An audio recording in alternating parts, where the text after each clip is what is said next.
It's June 28th, 2024. I'm Metro Pearl, and it's time to get in the weeds. It is Friday. The Forbidden Door has been open for a year, not just this weekend. It is time to do everything. Jeremy Lambert's here. Jeremy Lambert's sleeping. It's time to wake up Jeremy Lambert. Hello, how are you? Hello. How are you? I have a cold. Okay. Tell me about it. Went golfing yesterday. My handicap has improved during my time on this show.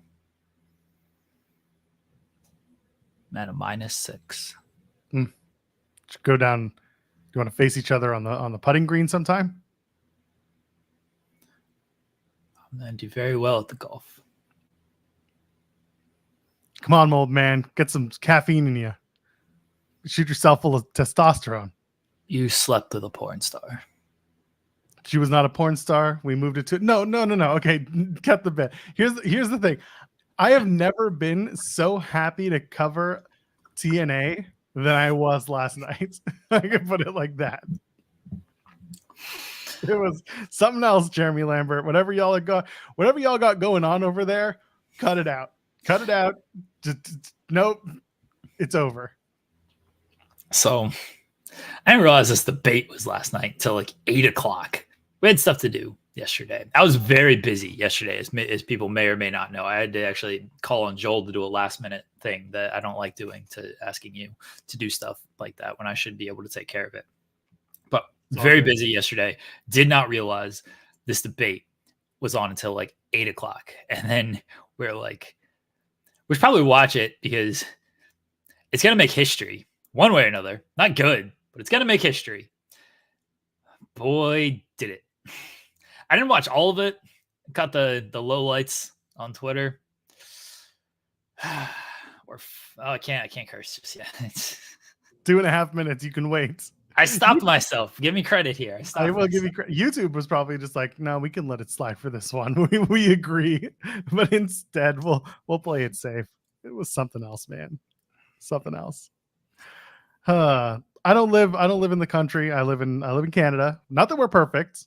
Doing a little bit better than y'all are, but don't have a Stanley Cup for 30 years. Fine by me. There is the ongoing discussion in Canada when it comes to the Stanley Cup that when a Canadian team makes it to the final, should you really rally around that team or should you be rooting for your team? And in my case, I don't want anyone to win unless they're the Ottawa Senators. If I'm cheering for a team from Canada, the Leafs, if they made it, hell no. That argument would go so far down the drain, it's not even funny. People rallied around the Oilers because the Oilers are, well, not a team that has been awful for 55, 60 years. They've had moments. So yeah, it was what it was. I'm with you. I mean, I don't know how it works in Canada. I can understand if all of Canada wanted to rally, be like, oh, the Oilers did it. But like, if you're, let's say, a Canucks fan, that's a rivalry. Or Calgary is a bigger rivalry with Edmonton. Sure. If you're a Flames fan, no, you don't want the Oilers to win a cup. Like, that sounds awful if you're a Flames fan. Why would I ever cheer for the Oilers to win a cup? Just because Canada? Okay, not my team from Canada. Nah, I'm with you. Even the year when when the Canucks and Bruins in 2011, I think that was a year where I looked and there were more Canadians playing on the Bruins side than there were for the Canucks. And I was like, I'd rather have Canadians win the cup on the team that they're playing with, because then the cup spends more time in Canada since every member of the team gets a day with the cup. Let's do it like that. And I just kind of saw it as I thought it was nice that people want to rally and be, thankful or at least excited that the cup could be back in Canada. But it's not, to me, it's never really been a big thing until the teams that I support make it. I get you. I'm with you too. We're going to go to the Hockey Hall of Fame next week. Yeah, we are. That's going to be fun. We got a lot of things planned, but also like not a lot of things planned. It's going to be a fun weekend. Hockey Hall of Fame and New Ho King. That's it. Yeah, we got to figure that out. I didn't realize New Ho King now opens at 4:00 every day and stays open till 4:30 in the morning. I always knew it was open late, but I didn't realize it was a front. Then again, it's attached to Drake now, so I shouldn't be surprised. We'll We talked a little bit about this off air. We're going to now talk more about this on air. We'll watch Impact together as a duo. We'll do an Impact post show, then we'll go get some Nuo King afterwards. That sounds awful. Only because I think we both will have been up since at least 6 a.m. And nope, not happening. That would be a little weird to do. Not a big fan of it. Anyway. Hey, by the way, if you haven't already, get your thumbs up. Get that. Go the thumbs up route on the video. And of course, subscribe to the channel. If you haven't subscribed to us at youtube.com/FightfulOverbooked, what are you waiting for? We drop content every day. Our interview with Giselle Shaw, the standalone version, that went up last night. That was what Jeremy so rudely got me doing at 7:30 at night. I didn't care. It was fine. I was at my desk to cover Impact, so I could easily do what I needed to do. And of course, donate a super chat. Any amount, get your question or statement right in the air, and it supports us. Hardworking folks on this channel, not named Jeremy or Joel. Chi-Town Spurs sends us a super chat saying, a new low for our country in Atlanta last night. We lost to Panama in soccer. Fire Greg Berhalter. My God. I didn't watch that. I don't know too much about the soccer. Was it a friendly or was it part of the thing? Was it part of qualifying? I think it's Copa USA or something. Oh, that Copa sounds awful. America, something like that. Copa Bardal? Is this a AAA thing? I don't know. I don't know either. Soccer's not my wheelhouse. Me neither. I got hockey. I got that going for me, and that's about it. Maybe baseball. The Jays. The Jays won. They beat the Yankees. Not only did they beat the Yankees, but I found out because my A&W app told me that I get a free fry if I order something through the app today. Congratulations, Blue Jays. Good job. Copa America. I was right. Look at me. Yeah, Copper America. Look at me. See? Anyway, yeah, so there you go. You donate super chat and we start talking about weird things like soccer. Mexico lost too. Good for them. Wow. Canada South lost. That's unfortunate. Seems like a problem. Because yeah, it's the Copacabana. Yeah. The Copa Maravana. Anyway, let's talk about I did something yesterday on the Twitter, Jeremy. What'd you do, Joel? I tweeted some of the quotes from the Mercedes Monet. Yeah, I listened to that W Fan 660 interview. Yeah, there's a couple articles up on Fightful from that interview now. Yeah, the one that so here's the thing. I don't pay for a blue check mark on Twitter, and there was no way in hell I'm ever going to, because I do not need to support or fund those types of people. So some of the quotes were longer. You can go check out the articles on Fightful.com that Jeremy transcribed. One of them, the one that I was able to get through, was the Mandalorian one, where Mercedes essentially talked about WWE having to pull teeth to get WWE to let her have the time off. And then meanwhile, Tony Khan being like, yeah, you want the jet to go to LA and fly back for shows? Go for it. People got all up in their feelings about that one, Jeremy. They definitely had plenty to say about Mercedes giving her experience at her last job. And by the way, praising WWE for other things in her time there as well. It was very strange. Well, I mean, people are going to react how they're going to react. I thought it was a good interview, but a strange interview in the fact that the interviewers it was with WFAN, in I assume New York, because they're promoting. Yeah, it was New York. Yeah, BT and Sal show. Yeah, Brian Tierney, Brendan Tierney.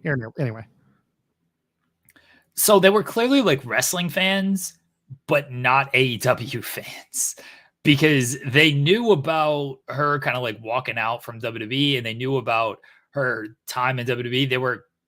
They called her Sasha at one point. Which she was like, Sasha, she kind of shot on him on that one. And then at the end, they're like, are you a champion? Like, what are you doing this weekend? Like, they clearly had no idea like what she was up to. But they knew of her. Yeah, they started strong. Yeah, but they had no idea what she was like up to. But they knew of her from her time in WWE. So it's very... I know everybody's going to talk about the Mercedes quotes, and like I get that the quotes are what they are. Like Mercedes, she's a very good interview. She knows what she's doing in the interviews. That's actually kind of the most she's opened up about stuff. It feels like in a long time. But it was interesting for someone like me and maybe others where we're very much in this bubble and we very much know about the existence of AEW and all that goes into it and all of this stuff. And then these people who clearly are wrestling fans, at least to some extent, clearly knew about some of her history, but didn't know she was on a show this weekend, didn't know she was a champion for this promotion. I don't know if they even know AEW existed. Like, it just goes to show, like, how much of a bubble sometimes I guess we're in. Like, I'm not saying they need to know all of this stuff. They probably should if that's their guest, and like they should probably do a little bit of research and, you know, have a little bit of information in front of them. But the fact that they did it made it for a more fascinating interview for someone like me as a news person. I'll say I don't want to call myself a media member, but as a news person, like it was just like, wow, really? Like, you don't realize this, but you do know all of this. I think it speaks to a bigger level of the traction maybe AEW hasn't gained. And that's a whole different discussion we could go on. But like, that's kind of what spoke to me is like, oh, AEW doesn't have the footprint on certain things that I think many of us think they may have, because we're obviously very in touch and very like looking at stuff. But these people who are, I don't know how big WFAN is in New York. It seems like it's kind of a big deal, but these people didn't know. They didn't know she was the champion. They didn't know she wrestled or not. They're like, with her. She had the TBS title with her too. Yeah, she's like, "Are you back?" Or they're like, "Are you back? Are you wrestling?" She's like, "Yeah, I had my first match." She even said in the interview, which this is also a poor interview job. Like, I don't know how much they paid attention to her answers, because she said, "I had my first match back," and then they're like, "Are you wrestling?" Like, well, yeah. So, but still, the AEW footprint just isn't as big as I think we like to pretend maybe it is. I've personally never thought it was very big to begin with, and that's not a knock at AEW. If anything, that's always been. I say we as a generality. Sorry. As a general, okay, I can speak personally that I've always waited for them to find that marketing team, that PR team that really knows how to make AEW a real. Well, again, this is the challenger brand conversation, but in this case, it should be that they are considered challenger when they're presenting to PR. That they are to other media, they are the number two that is as close to WWE as any other company has ever gotten. And if you run with something like that, it's not a bad thing.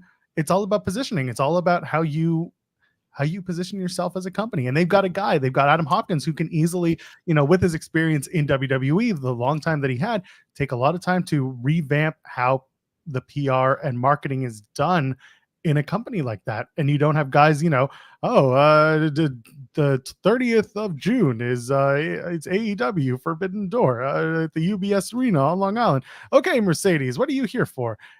That also, I mean, we're taking one sample as well. This is only one interview. There are plenty of other outlets that do some research, or at least have something in mind when it comes to these talent coming through the doors. And some of them are just like, how important is it to be here in New York City, or how important is it for you to wrestle here in AEW? They're a little like, those questions you can pepper in, but like these guys, it did feel like they were WWE fans first. And the one guy, forget which one it was, the guy who was wearing the pink shirt, I don't know if that was, I think that may have been Sal. He was the one who seemed to be asking most of the questions.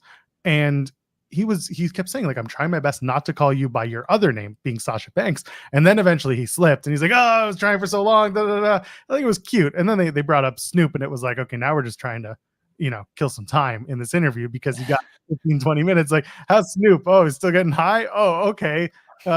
We also like to get high. And then the other guy's like, well, I've actually never gotten high in my life. It's like there was a little bit of banter there that felt like we're just trying to kill some time because we don't have anything else to say.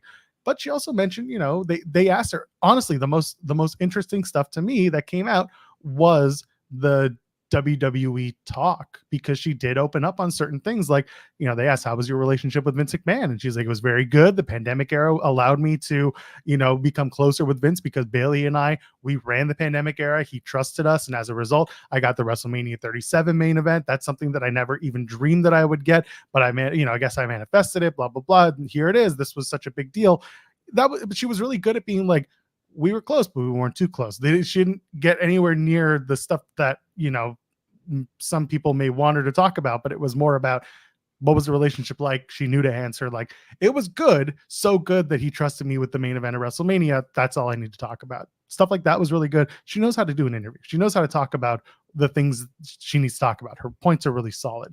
And the other thing was just the general experience in WWE. She ended up saying, my husband's still there. My friends are still there. I love everything they gave to me. I wanted to be there and I accomplished all my goals and I have nothing but, positive things to say. And that was that. And people are all like, no, she's just bashing WWE in interviews. Like, no, you're taking the Mandalorian point and assuming that that's all she said about WWE, when in reality, she had a lot of complimentary things to say about her former employer. And, experiences are different across the board. But people got really in their feels with that, man. Yeah, it was a good interview.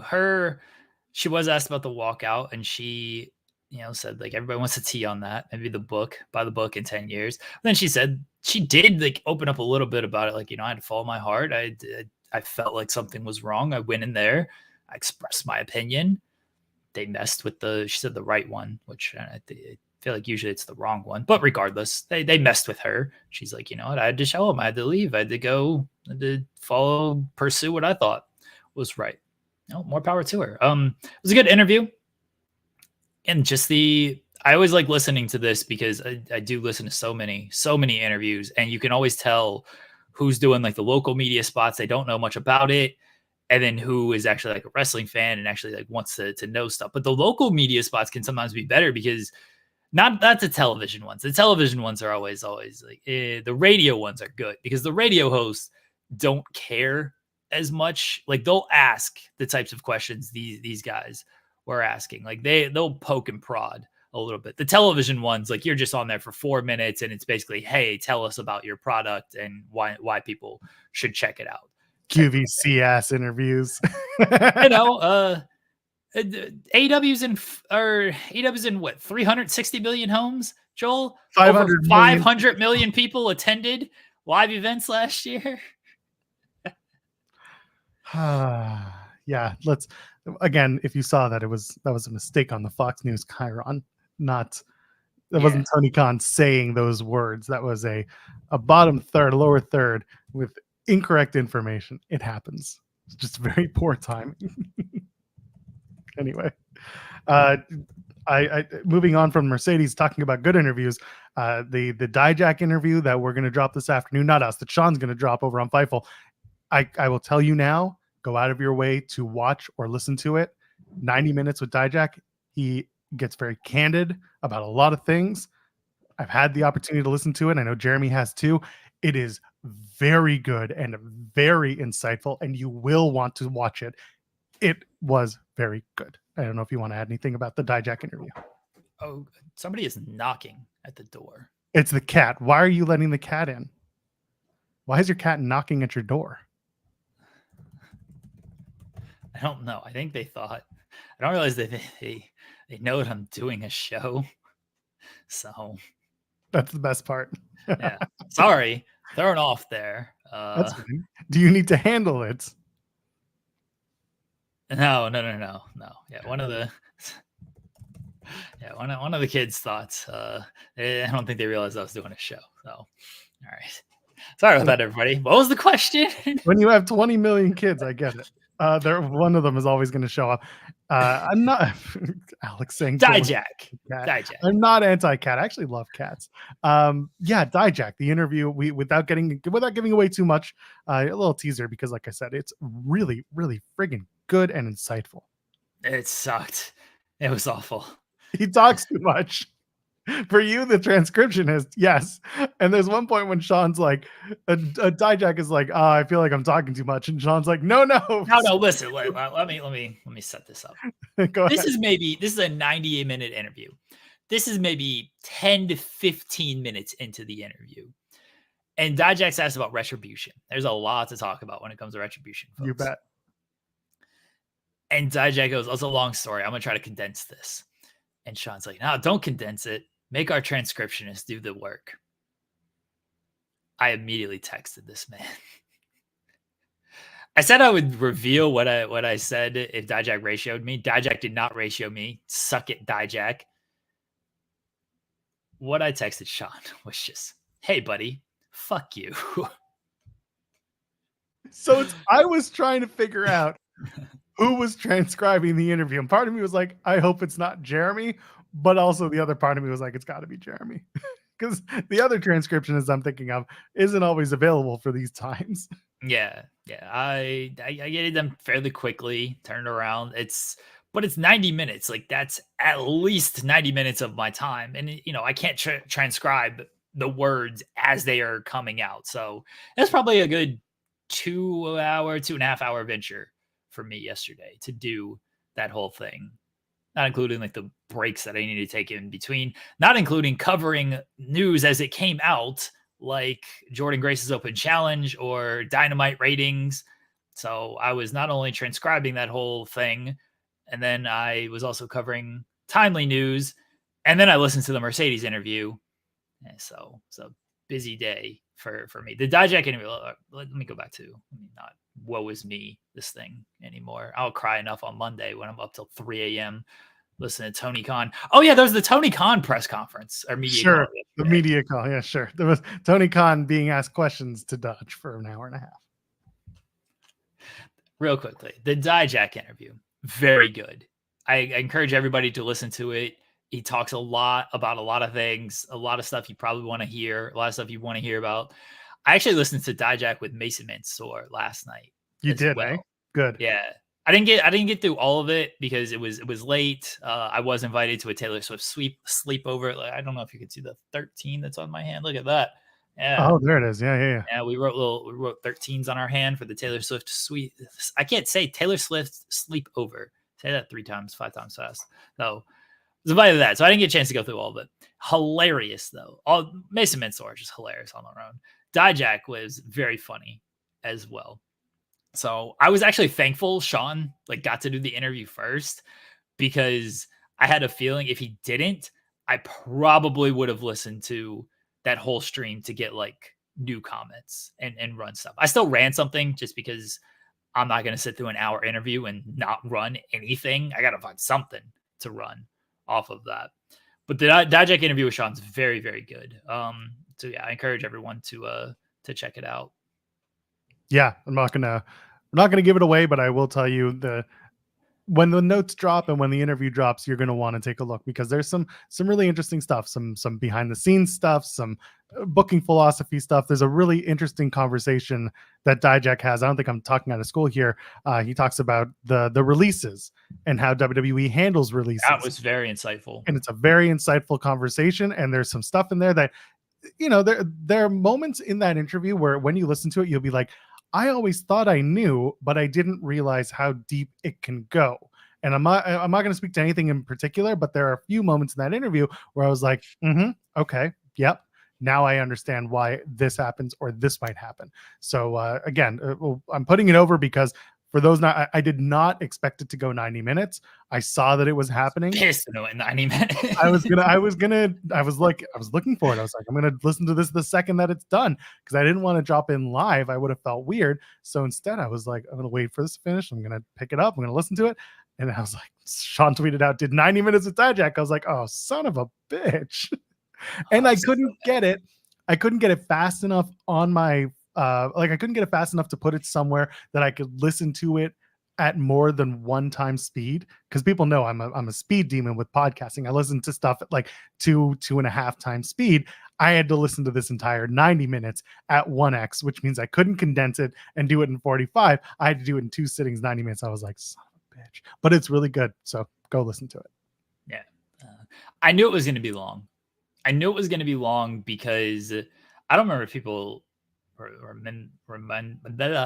can speak. When Buddy Matthews left WWE, Sean did the first big interview with him. I had transcribed that thing, and that was a long interview.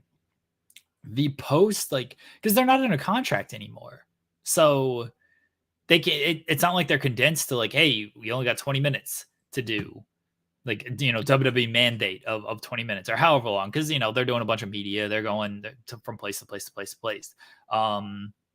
And so they're not under that time limit anymore. So they can go as long as they need to. And yeah, I knew it was going to be a long interview. I figured it'd go at least an hour. An extra half hour was just more work for me. Simeon saying it sounds like one of those toxic interviews where toxic WWE fans will bury him on Twitter about it.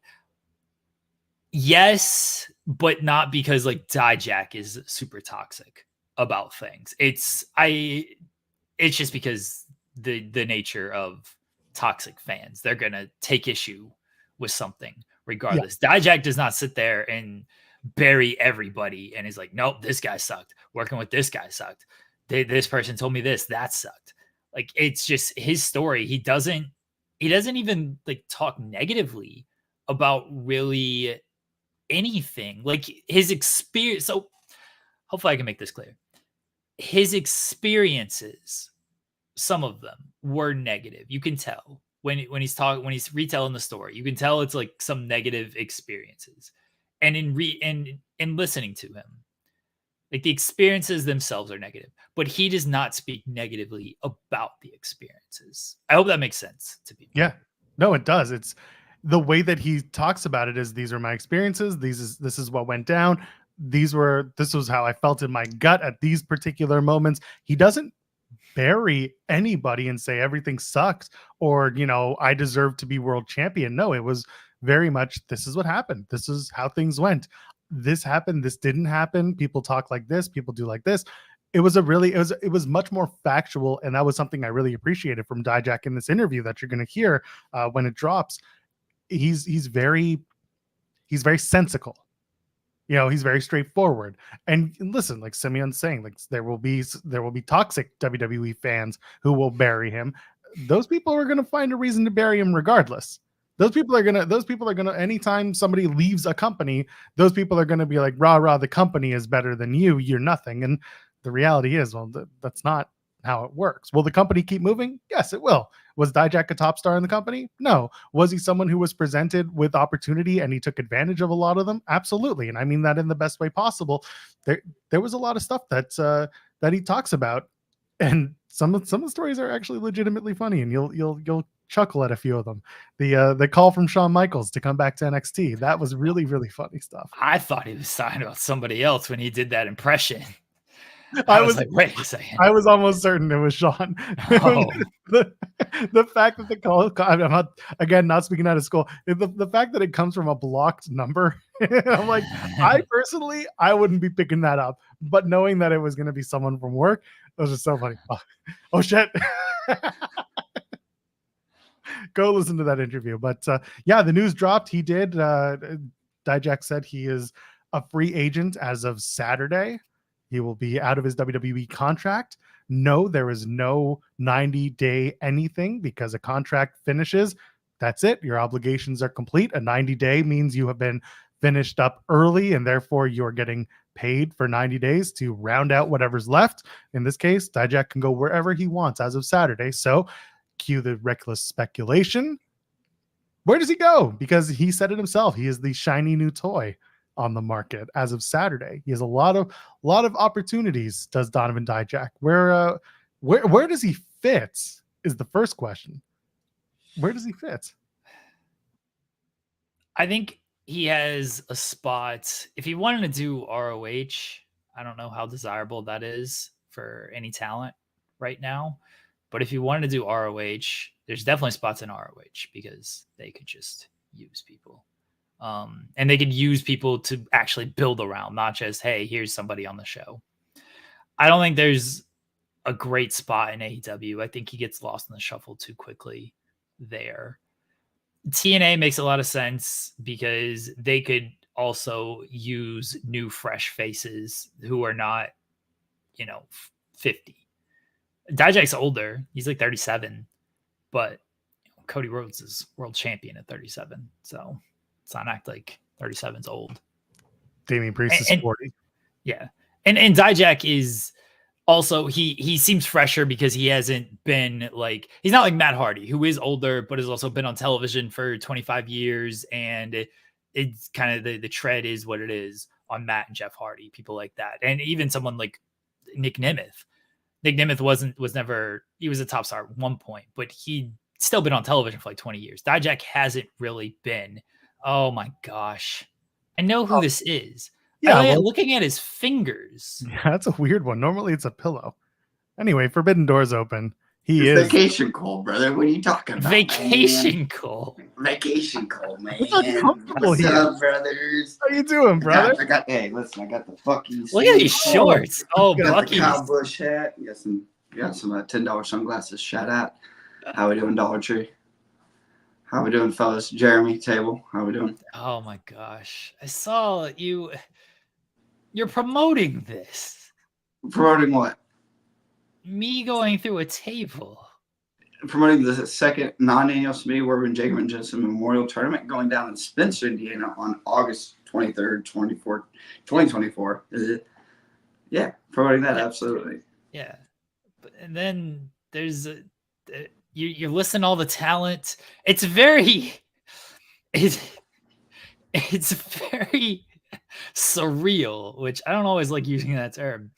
But Cole's like Hoodfoot, John Wayne Murdoch, Braden Toon, Billy Starks, Jeremy plus table, question mark. Like, what am I doing on this list of actual wrestlers?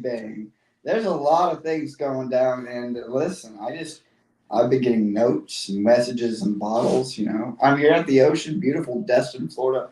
Spent some time out at the beach this morning, put my toes in the sand, and I got a note in the bottle, and it was just Jeremy, table.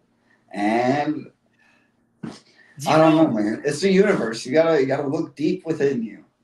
I'm talking within deep in the crevices of your soul. Guys, think about what's going on, pal. Guys, we're burying the lead. I don't think you've both discussed this. You're both going to be under the same roof together in Toronto next Friday night. Oh, are you gonna be in Toronto next week? Yeah, man. Okay. Gonna be there. The Bollywood Boys GCW Toronto. Let's go next Friday, July 5th. I'm fired up, baby. And who knows? Maybe me and my friend Jeremy here, we have a little conversation, discuss what his little affection for tables is. Me personally, I think it's a little weird. But hey, man, whatever floats your boat. And on August 23rd, we'll see if you sink or swim against the table, I guess. Now I'm afraid to show up to this GCW show next Friday because I feel like listen, you're safe there, brother. I got work to do there. 24, so I don't think it's next week. GCW live in Toronto is going to be a fire. They are live tonight in Houston. I was supposed to be there. Whole stuff, bunch of stuff happened. Nothing on GCW's in. On me. Currently, Vacation Cole. So sorry to everybody. I won't be there tonight, but we'll be there tomorrow in Dallas at Gillies, which should be a fucking awesome time. Well, yeah, me and Jeremy get to see each other next week. He's so excited. He's so excited, Joel. We're gonna facilitate that interview. We're gonna have a little chat, the three of us on camera.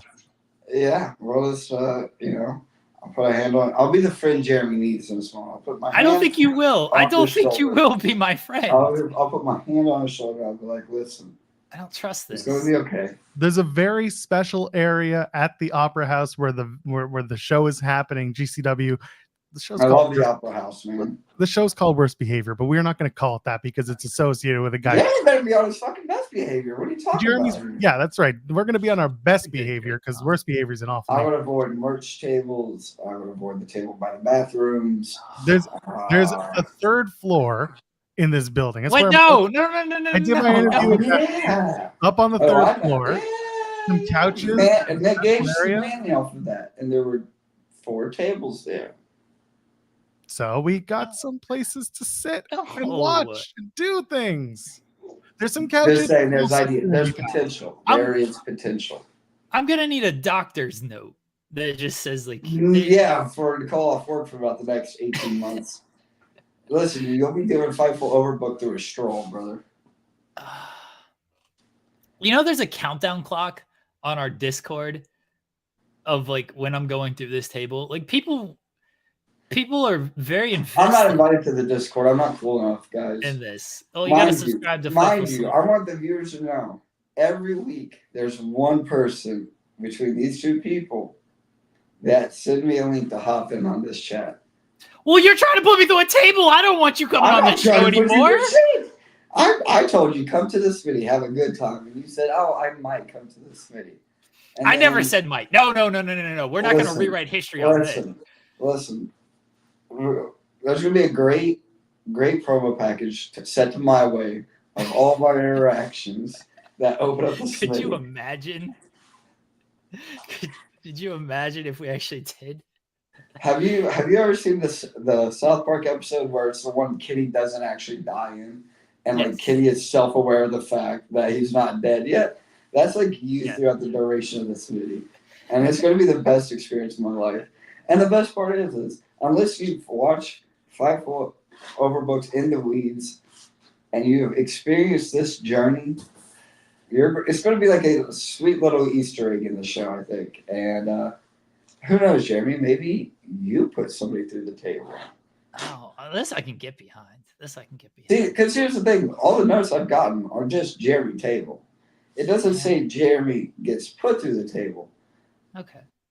But I feel like Jeremy gets put through the table. I don't know. I feel like I have a good hunch on this. I tried to get. We interviewed Sam Stackhouse last week, and I'm trying to get him as my bodyguard. He is a large enough fella. Yeah, I'm just gonna hide behind him. Oop, I'm sorry, my camera is going to be messed up here for 2 seconds. Oh no! We got audio call. Sam Stackhouse. I know we have audio call. My camera is messed up. It is a purposeful accident, but I just had to. Listen, I'm bad at counting. It's fixed. We're back. We're live. What just happened? I thought he was taking off his shorts and he doesn't want to. Yeah, it wasn't sure. Dude. How we were doing it. Yeah, dude. And only we're on the midnight show here, pal. All right. Only ratties. Only ratties. What are we doing here? I don't know, man. I get invited and then I kind of hang out. And I don't like these invitations. This guy bullying me and this guy being nice to me. And I'm going to leave this guy longer. And it's just really fucked up. I don't like these invitations. I used to like when you come on the show. Not so much. Not so much. Listen, here's the reality. Well, here's the thing. Is the people like me coming on the show? Because me and Joel, we have a great time. We're best pals. Yeah, we're doing great. I'm sending you a Christmas card this year. I'm so stoked. It's mainly the cash row. I was fired. Can't wait. Just like I can't wait for August 23rd, this 2024 Smitty vs. Jake Jensen Memorial Tournament. Every week I came on this show thankful to Joel. Here to announce actually entrant number 14 out of 16.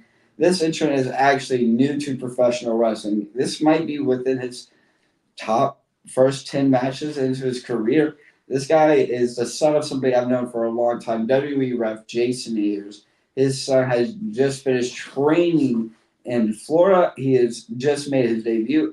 And you know what? Jason helped me out. So we're going to give the kid a shot. We're going to see what the kid can do against some of the best competition in the United States.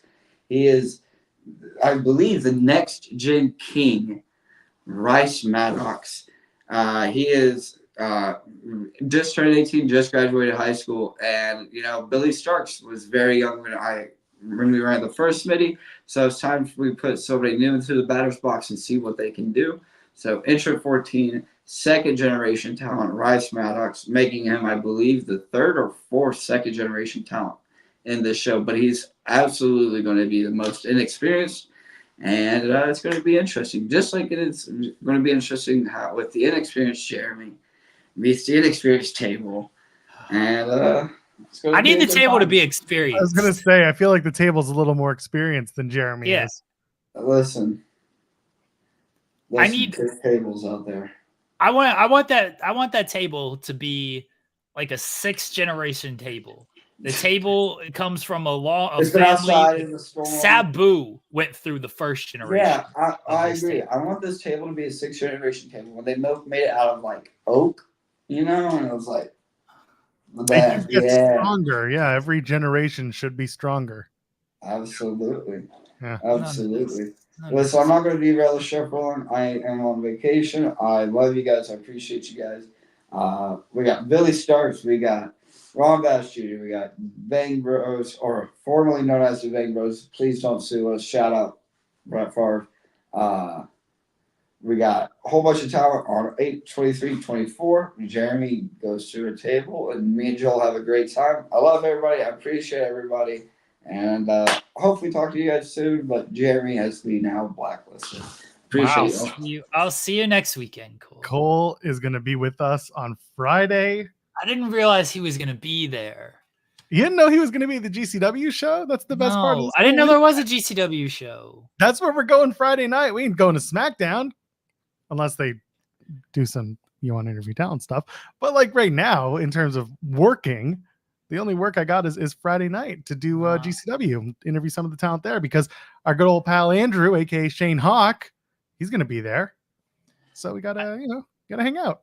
I knew we were going to GCW. I didn't realize Cole was going to be there. I didn't think he could get into Canada. He doesn't live in Canada, but like he's in Canada often. I think he's also on the Northern Crown show on Sunday afternoon. So come on, man. Come on, This sounds terrible. Why Soloable's right? GCW has tons of tables. No, stop it. Well, it's not me. Actually, they'll probably use the doors. I don't know if the ownership. Yeah, the ownership of the Opera House has gotten weird over the last little while. Since the last time GCW ran there, Live Nation has bought the building, so I don't know what that looks like anymore. That's another conversation for another time. Who else is on? Who can help me on this show? Oh, Cole just announced that Jason Ayers' son is going to be part of the Smitty. Maybe you can get Jason Ayers to give you. I need help at GCW first. Oh, I'll worry about. I got 2 months to figure Broski out. Jimmy might help. Cardona, I think, is coming back. I don't know if Cardona likes me. It's going to cost me too much for Cardona. That's true. He gave me the best 3 minutes of my life with my pants still on. Yeah. Oh, okay. Dominic Guarini and Kevin Koo, they're pals. I think Guarini likes me. Okay. They're going to be there. Who else is going to be around this GCW show in Toronto? Maybe Guarini. Guarini might help me out. Ohio boys. Like maybe if you make friends with the Bollywood boys, they'll help you out and they'll beat up Cole and Alec Price a little bit harder because they're going to be facing off. It's going to be the Garbage Daddies versus the Bollywood boys. Gabe Kidd's on this show. Shit. He is. He's taking on Joey Janela, another friend of the show. That rules. And Janela might, but I don't know. Guarini's probably my best shot right now. Speedball will help you out. He's a good dude. He's taking on. He's a nice guy. He's busy. Kerry Morton. He's not taking on. No, Kerry Morton doesn't like me.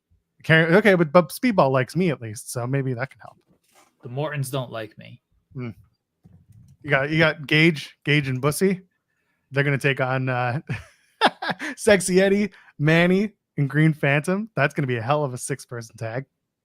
Effie's been on our show. Effie seems to like me, but Effie's like really good friends with Cole though. So I usually do an Effie thing when we cross paths. So maybe we'll interview Effie. There's a lot of people on this list that I need to shore up that I'll be talking to. Oh, can we get Gabe Kidd on In the Weeds? I would love that. If not on the show, then I might just do a quick interview with him at the event. Could you imagine? What?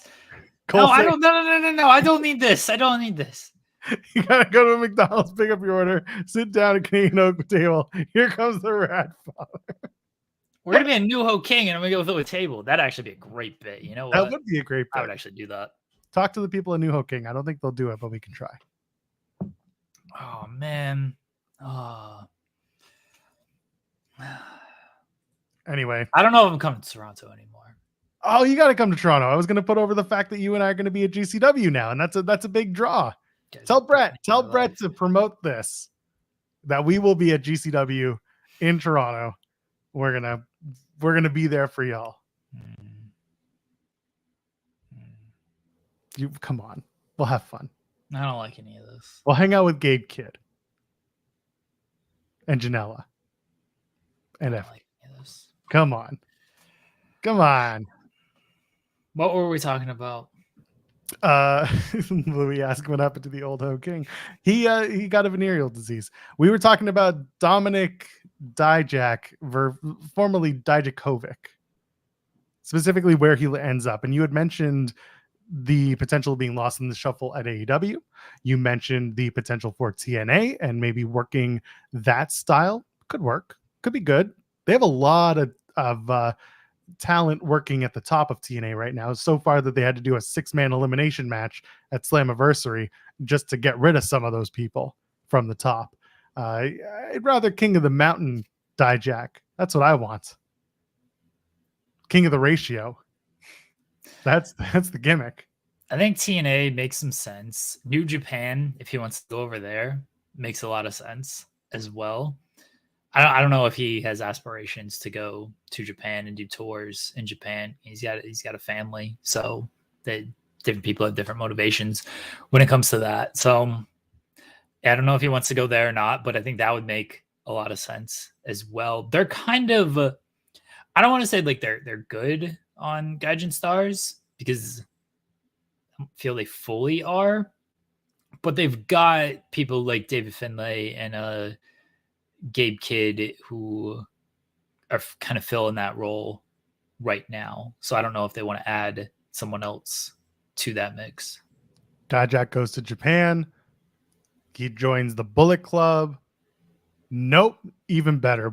He joins up with Evil and the gang, except he's not in House of Torture. What? He becomes the leader of House of Torture, and he renames it House of Ratio. Nah, we can't do that to House of Torture. You're right. Then he goes and joins Bullet Club, and it becomes Bullet Club War Dogs becomes Bullet Club Ratio. He's buddies with Thorne, Shane Haste. I don't know if he joins TMDK or not. Zack Saber's another guy who they should probably be The Mighty Don't Ratio. Yeah, there you go.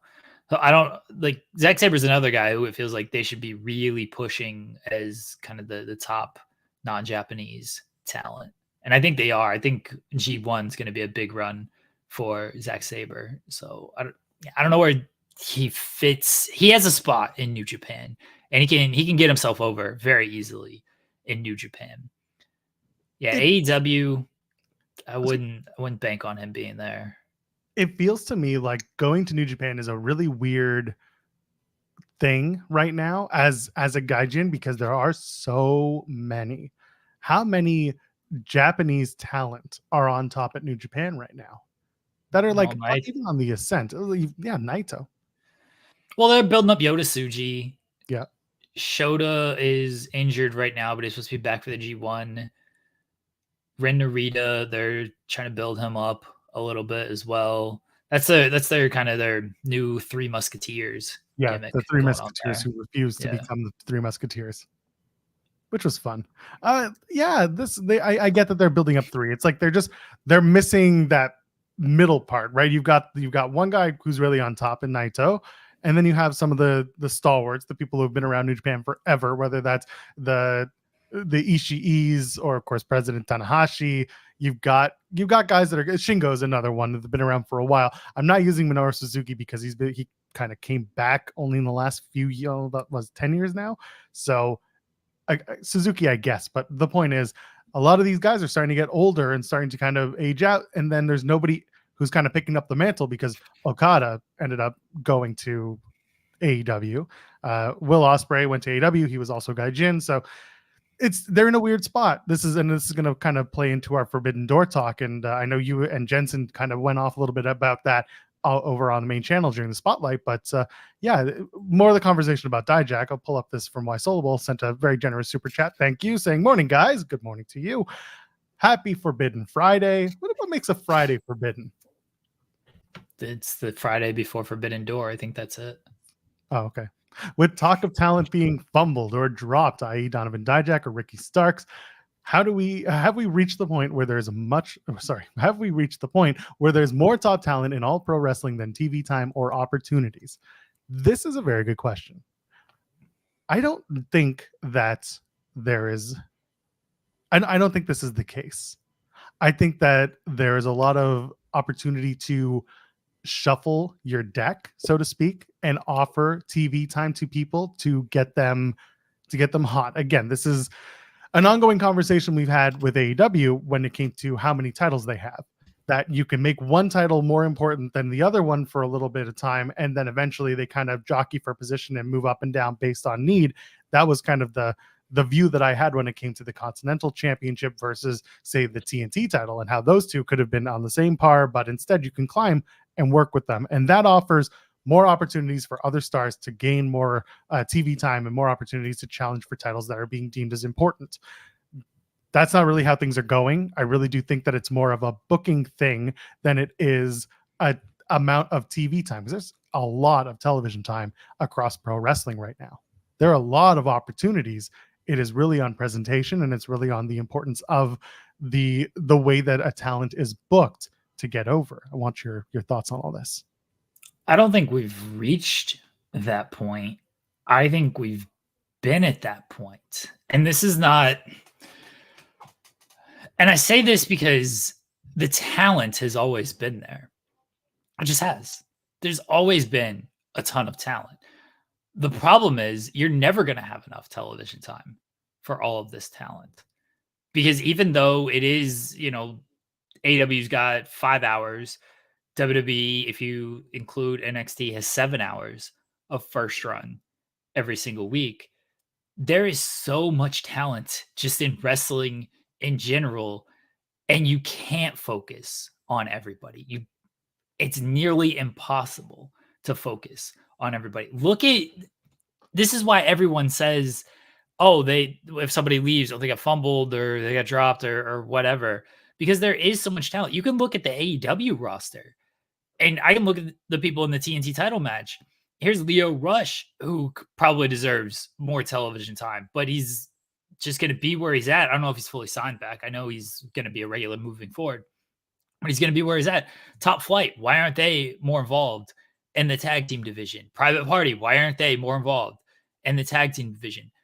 There is a limited amount of television time compared to the talent that all of these companies have. You can go back to, remember when in 2019, when WWE had that strong roster before AEW kind of came around and everything, AEW like really started, when they had guys like they had Buddy Murphy and they had Aleister Malachi Black, and these guys were just like sitting in Andrade, basically like NXT Black and Gold. Look how many top talents there were in NXT Black and Gold who weren't going to come close to the main roster.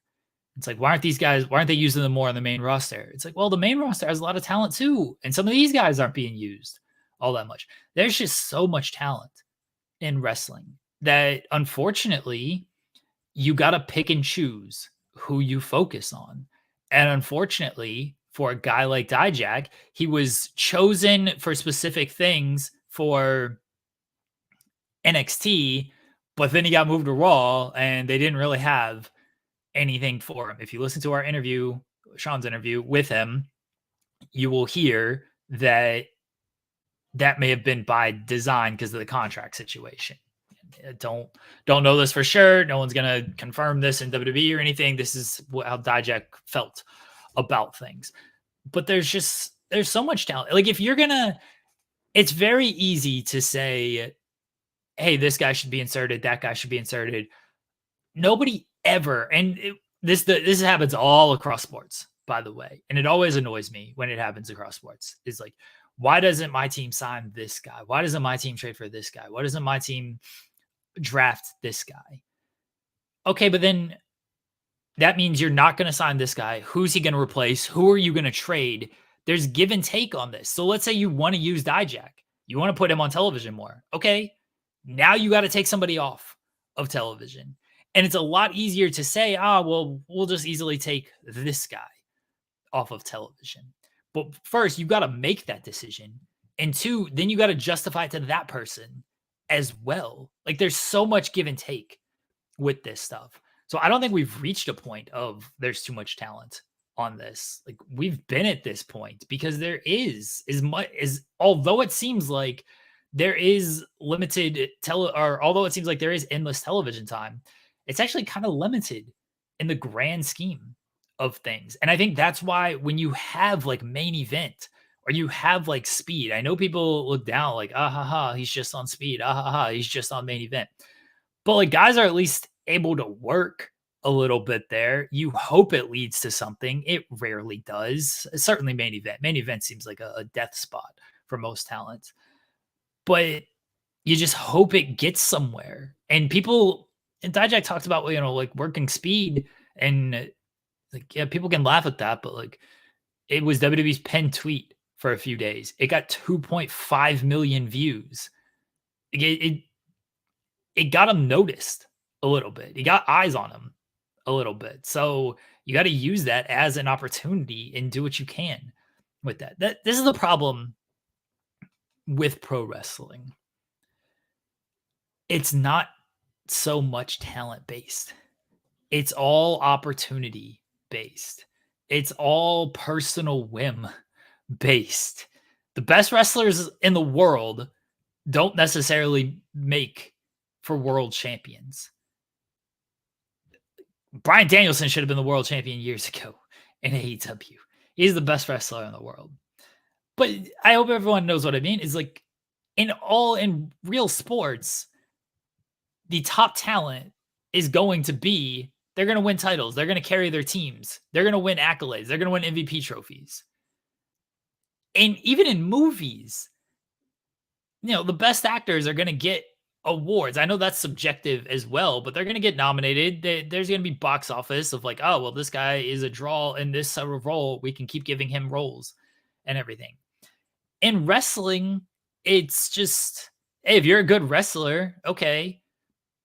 Yeah, but we don't really see you as a top guy that's going to draw money for us. We kind of just see you here.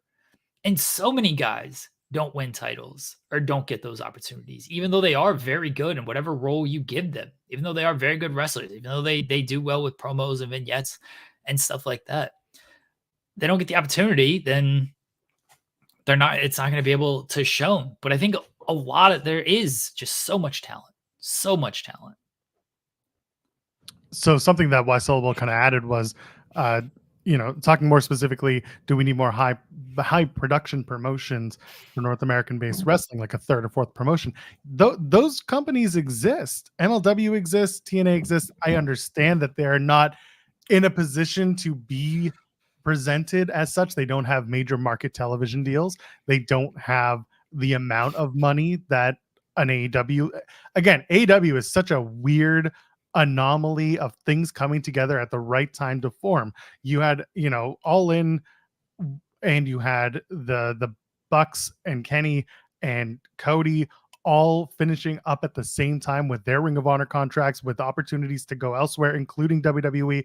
You had a need for some sort of competition because WWE had gotten stale and a lot of fans were walking away from that product. AEW came at a time. You had a billionaire who was friends with television network executives, because if they don't land on TNT, that deal, AEW ain't AEW. They're another super indie, and that's not necessarily a bad thing, but they become PWG Part 2, which some have argued it still is. But the point is, in all of it, there were so many things that set off a chain reaction that it culminated with someone like Tony Khan having the extra connections and the extra money and the extra opportunity to make something like AEW happen.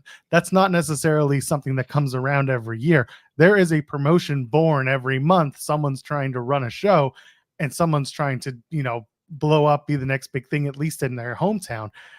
TNA had that opportunity. They did the Spike TV deal. They had their moment.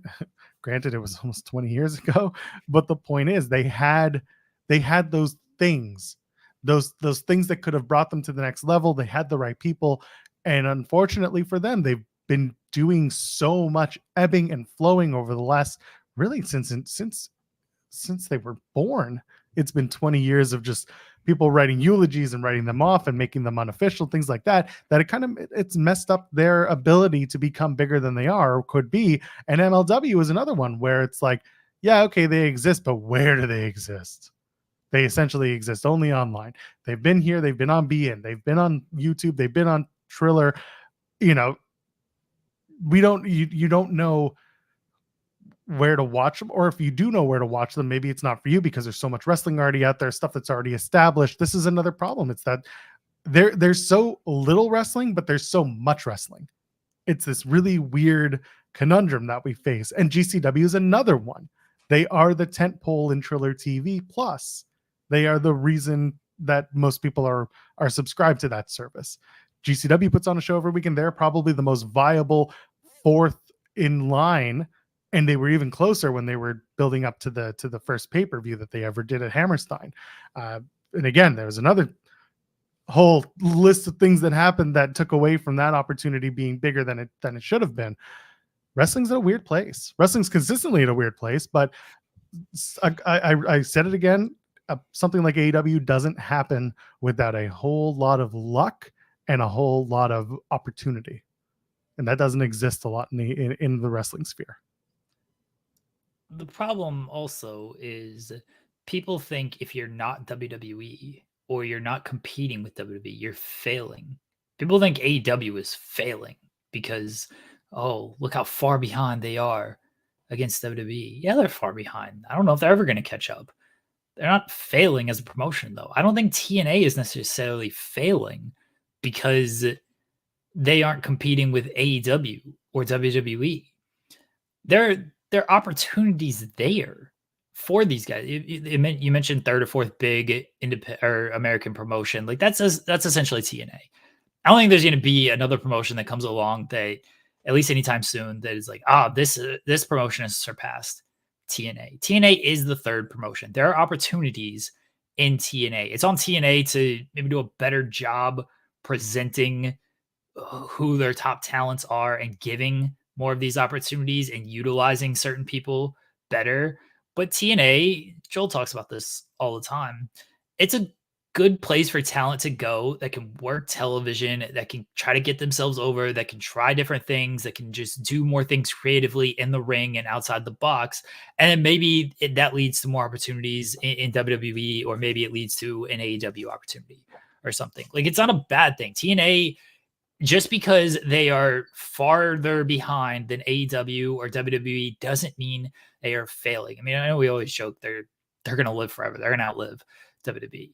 Like, it's not a failure that these companies aren't competing with WWE. It just means that WWE has a foothold on the entire industry, and they've been around for so long, and they've been mainstream for so long that it's tough for anybody else to gain traction. Like, look at, I'll use a sports analogy here. The NBA, everyone knows the NBA. Everyone knows the NBA has, for the most part, the best players in the league. Okay. But then you got the G League. Then you got leagues over in Europe. That's what wrestling is as well. WWE is the NBA in the sense that it's the biggest. It might not have the best talent like the NBA actually does, but it's the biggest, it's the most known, it's the most recognizable. There's still a spot for the G League. There's still a spot for these European leagues that have a lot of talent in these leagues. They just might not be at the biggest promotion is all. But there's still a lot of spots in there, and they're still cultivating talent as well. So I don't think it's a failure that TNA isn't there. I don't think it's a failure that AEW isn't there. There's a lot of talent out there that can be utilized by these promotions, and they do their best, but there is only so much television time to go around, and there is just so much talent. I mean, how often do you watch an independent show and you're just like, oh man, why isn't this guy on television? Why isn't this guy signed? It's like, well, you're going to sign them, and then what are they going to do? And this is the conversation we're basically having with Dijak now. It's like, okay, Dijak, he's pretty over on social media. He's got a good amount of follows. He's very active on social media. He's good at like promoting stuff. Everything he's been given as far as opportunity wise in WWE, he did very well with.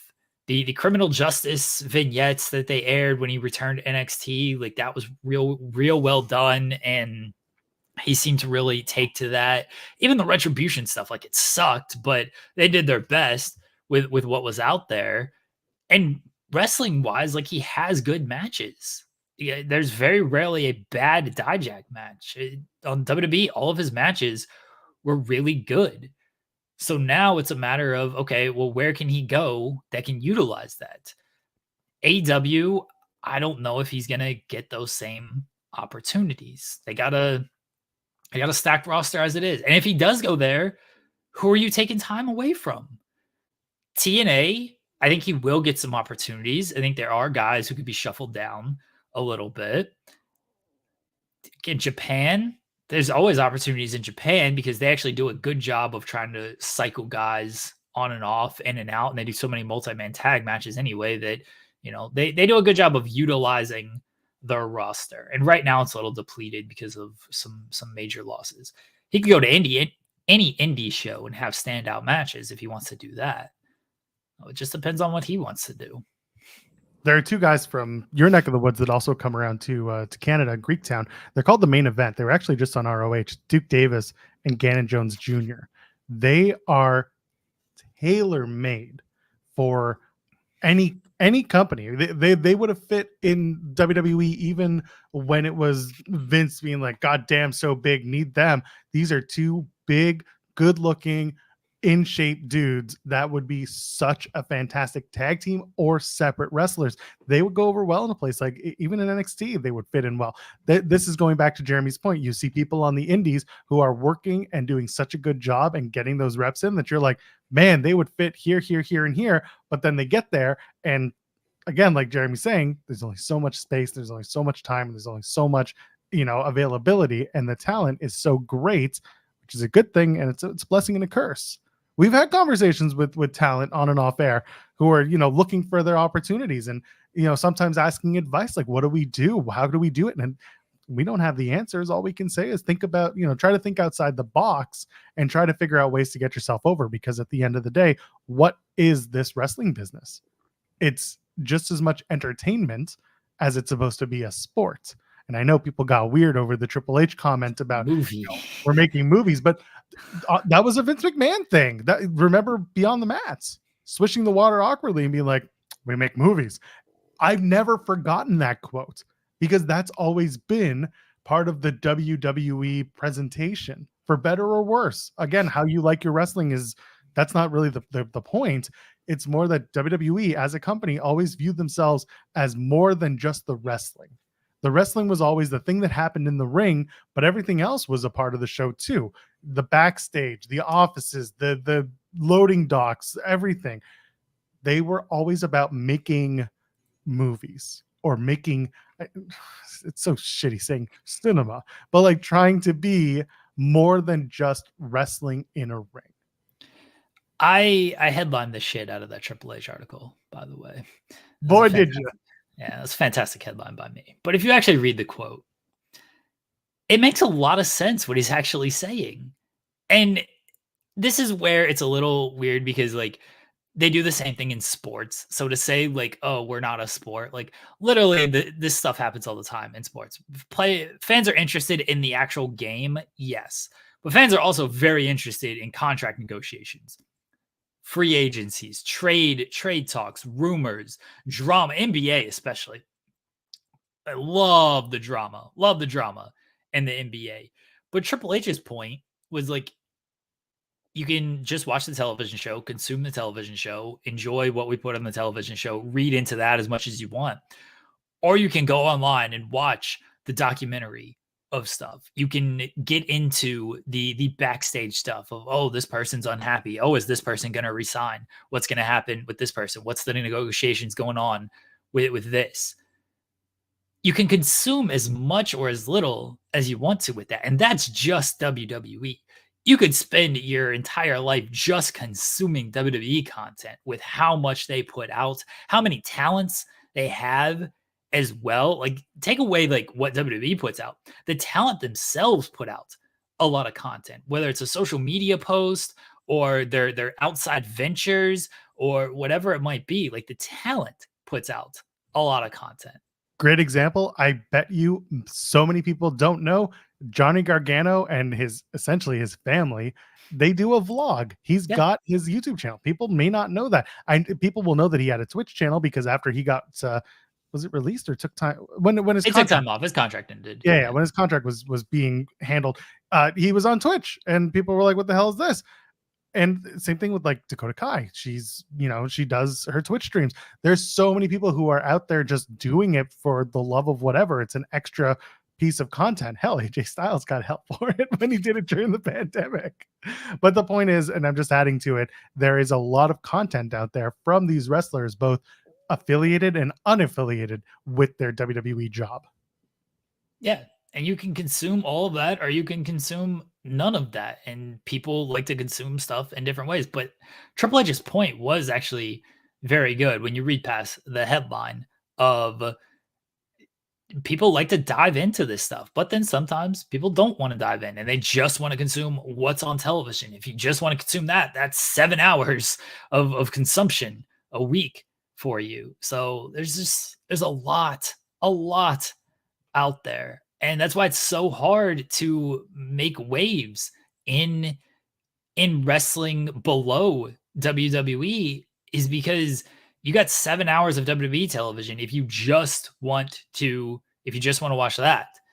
But then if you want to like check out the backstage interviews, if you want to watch the pre-shows, if you want to watch the panel shows, I know the bump doesn't exist anymore, but if you want to watch that, if you want to check out the tweets, like Joel said, there's vlogs, there's Twitch streams, there's all kinds of different stuff. Like, then the day is just lost at that point.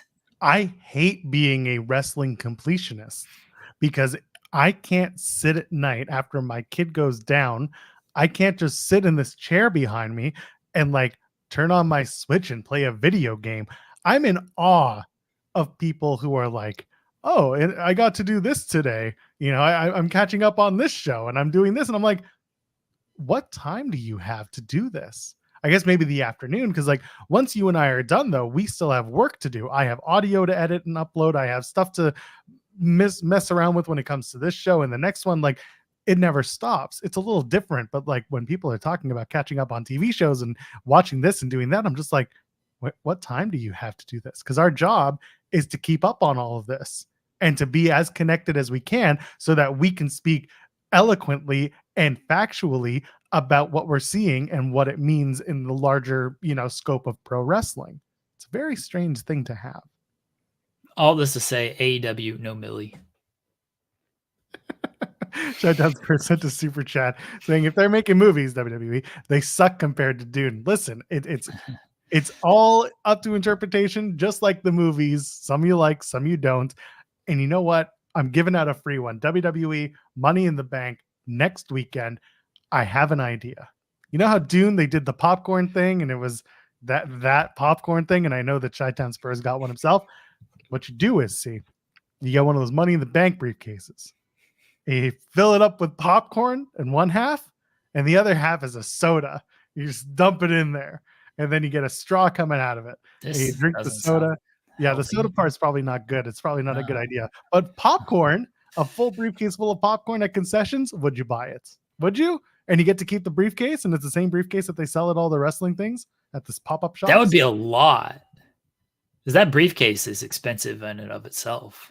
Yeah, and let's say it's like maybe they do a lunch pail version instead.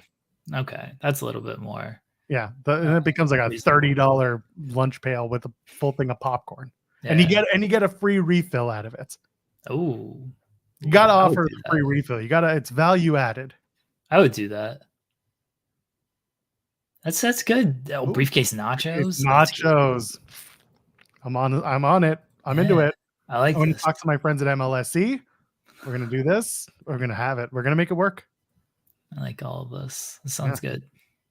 If not, you and I are going to go to the pop-up shop at WWE. We're going to buy one of those briefcases. That's a thing. Popcorn. We should go to that, right?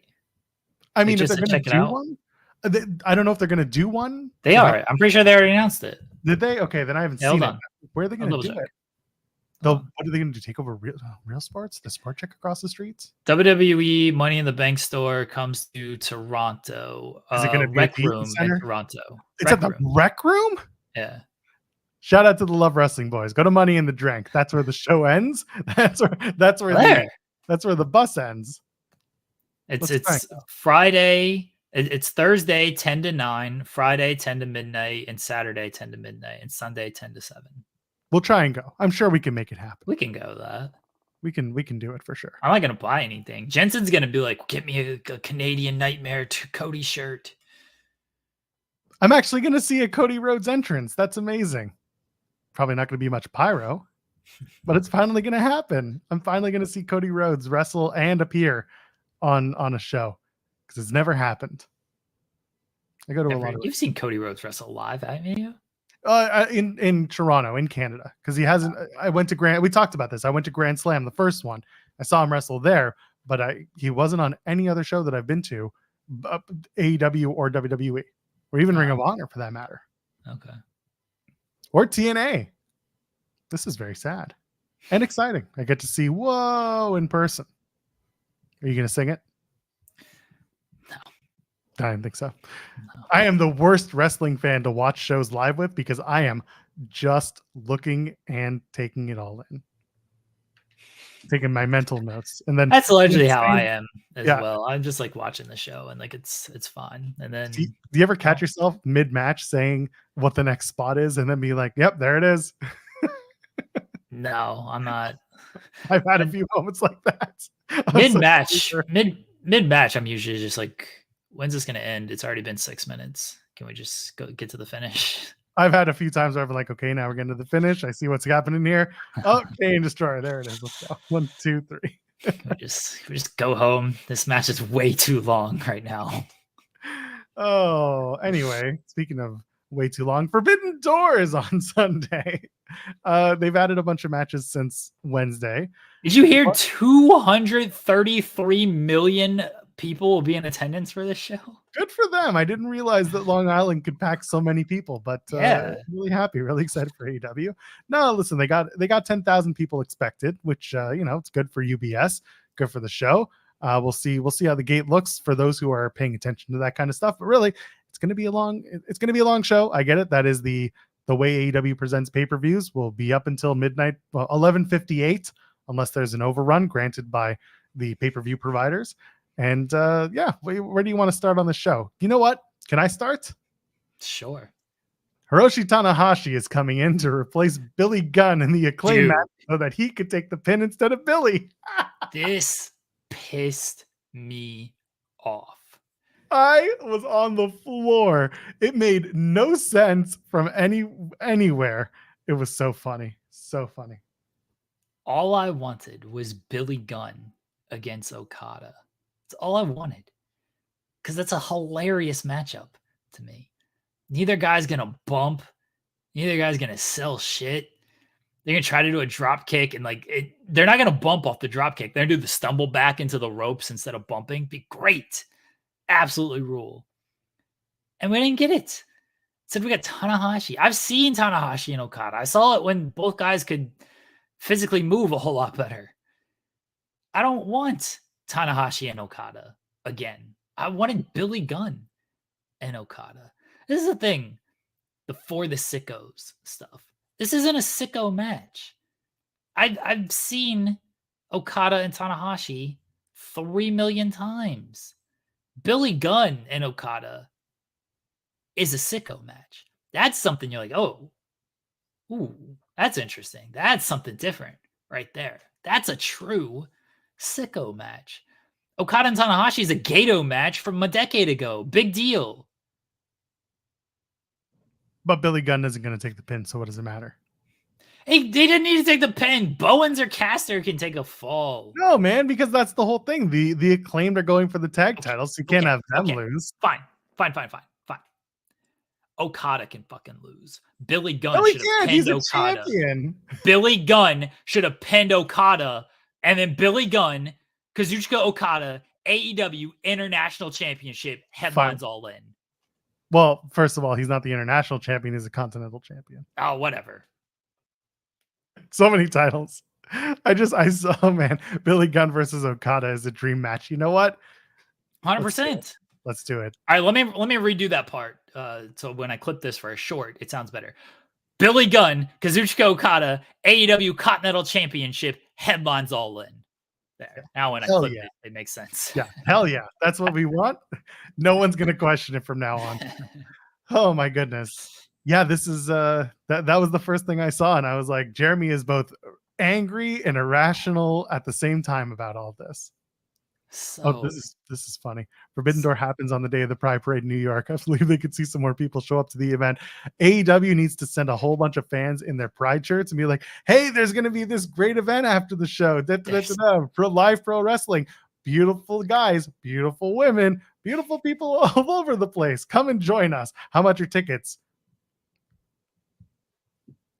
Come and join us for AEW Forbidden Door." there's a great Workaholics episode where this couple moves in down the street from them and like, hey, you're coming to our Pride party tonight? Like, yeah, we love Pride. Let's go Pride. And it's Pride FC, the MMA organization. So they show up like ready to fight and everything. Like, what are you guys doing? And that's perfect. That's exactly what I want. and then they think they all like sleep together because they all sleep with each other because it's Pride, and they drank a bunch and everything. It's a great episode. Workaholics rules. I know Jeremy has seen this match, and I know I have too. Yeah. Billy and Tanahashi is a match we need. We need to run it back now that they're both, hell yeah, 10 years older. I want Okada and Billy Gunn, man. I want Okada and Billy Gunn. Do it at All In. Do it at All In. That's the match. Who else could Okada face at All In? Daniel Garcia. Well, no, Daniel Garcia is going to be facing every other champion in AEW, remember? So MJF comes out, opens up the show, wearing his highest of platform heels. I saw it, Max. We all saw it. And then out comes Daniel Garcia. And then they talk, and essentially MJF says, hey, listen, I want you to have a match with me at All In, which is how MJF did the thing with Adam Cole going into All In. So I like there's a little callback. I'm going to raise you to my level. There's some good stuff there. And then you have Will Ospreay come out. Will Ospreay, who's like, weight of the world's on my shoulders, but it's not going to get me down. And he says, I'm going to win the world title, and then you're going to get the first match at All In for the world title. Or no, sorry, you're going to get the first match at Beach Break next week. My mistake. And the great beaches of Chicago. I love that that's just a bit from now on. Yeah. I hope they come to go to Oklahoma, go to the inner city beaches of, I don't know. There was a very long opening segment, and it felt like it got a little lost along the way. That being said, there is a bit of a story here with Ospreay, at least, biting off more than he can chew as he gets into his world title match on Sunday. And of course, how that all played out in the main event with, Swerve kicking the shit out of his head at the end, which was great. What did you think overall, this opening segment? MJF, Daniel Garcia getting the hometown rub that felt really weird. It kind of felt like it was baby brothering at the same time. It was really strange, but it was a lot. What did you think of all that? I don't like when AEW does talking open segments, because they used to never do this. It started a lot more last year. It's such a WWE thing. And this is where I get annoyed of you say you're an alternative, but then you do something like this. Like, I'm fine with talking segments on the shows. It's necessary. You got to have stuff like that. But opening the show with it just screams to me of like, oh, we're just going to follow a WWE format. And again, they used to not do that. And I like the shows just a lot better. That's just my opinion on things. Some people like the opening talking segments. Fine. No problem. I just don't. I like when they go with the match right off the bat. It's like, let's get into the action. But I do get the point of Sheldon Cooper, top draw in AEW. This is the biggest audience. We want to open with MJF and, who's kind of our top draw, and then Garcia and eventually Ospreay. So I get that. And I think that's why they do it.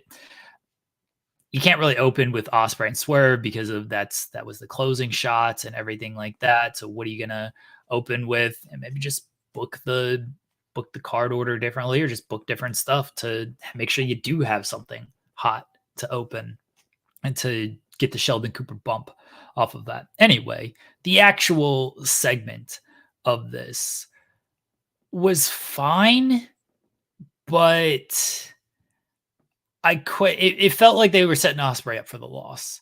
Like Ospreay agreeing to face Garcia, and the loss, I mean this Sunday. Like Ospreay agreeing to face Garcia, and like we figure Ospreay is going to win that match, especially if he loses on Sunday. It doesn't feel like they are going to have Ospreay win on Sunday and then do the double title thing.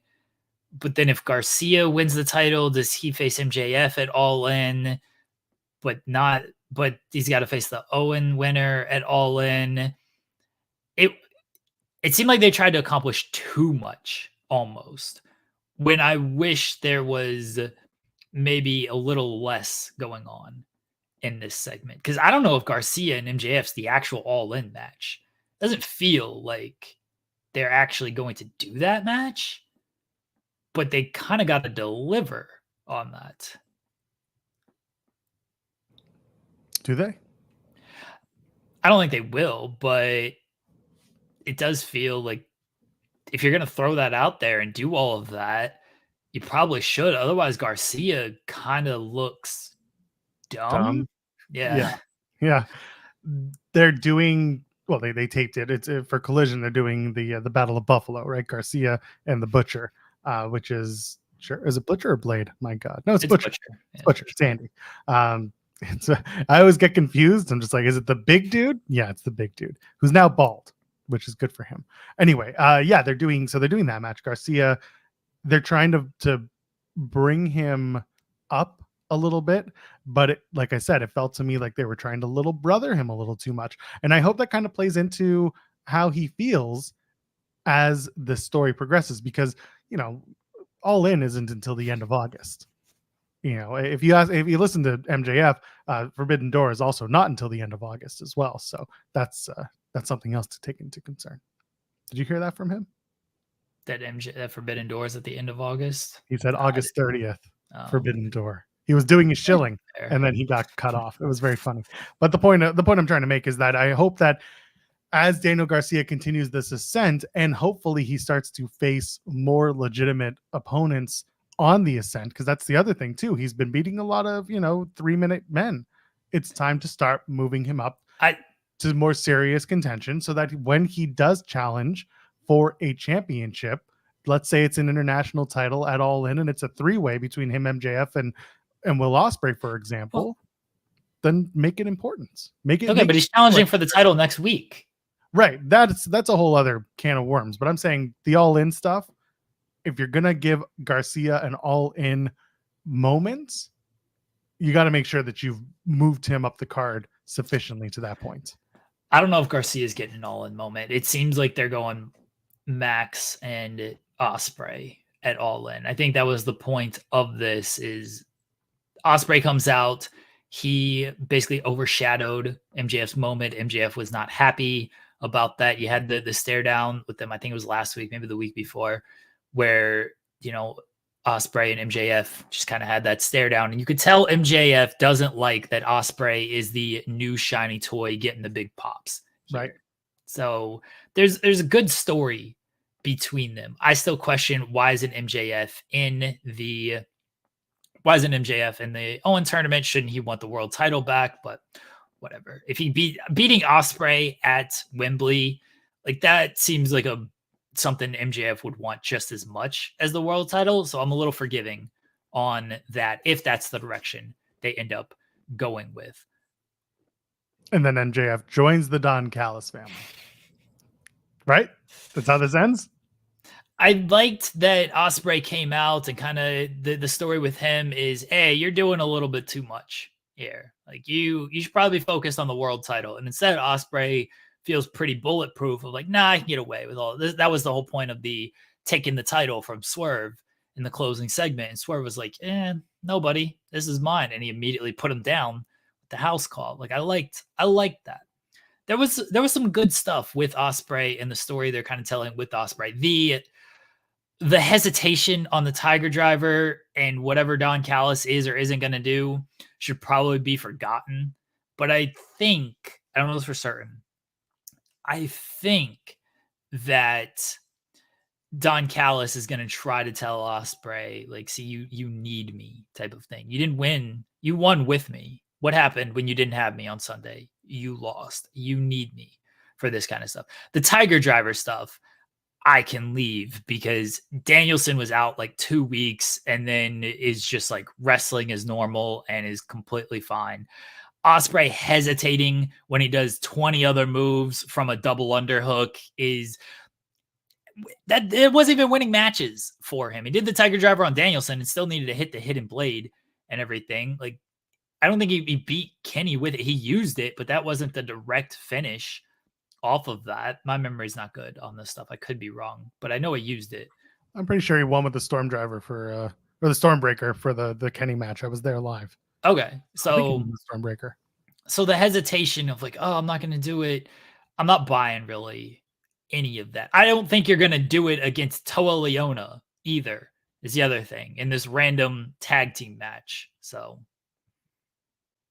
yeah, I'm still wondering what to do with Daniel Garcia, and it really bugs me that if this doesn't lead to him getting involved somehow with these two men, it's like, why do we do this in Buffalo just to give him a moment? And that's it. And again, you little brothered him. And I hope that's not what's going on. I would love to see Garcia kind of get his way into a match between MJF and Will Ospreay at All In. Find his way in, whether that's winning and proving a point, whatever it is, so that he can eventually get the win. Someone mentioned it was the WrestleMania 20 story. I wouldn't hate it. I wouldn't hate them doing that. Garcia gets the big win, beats someone legitimately. And other people are saying, Jack Perry, if Jack Perry wins the TNT title in the ladder match, that's another one that you could do. I just want to know that the Garcia build is done in a way that fans who are behind him will find ways to be more behind him as he builds up his wins. So is Garcia in Blood and Guts then? Is he part of Team AEW? We got to remember Blood and Guts is a thing too. This has become a frequent thing with AEW when it comes to blood. It's like Forbidden Door is just there, and then Blood and Guts is like the next week, which it's not in this case. You've got a month to build, just about. You got at least 3 weeks to build to Blood and Guts after Forbidden Door.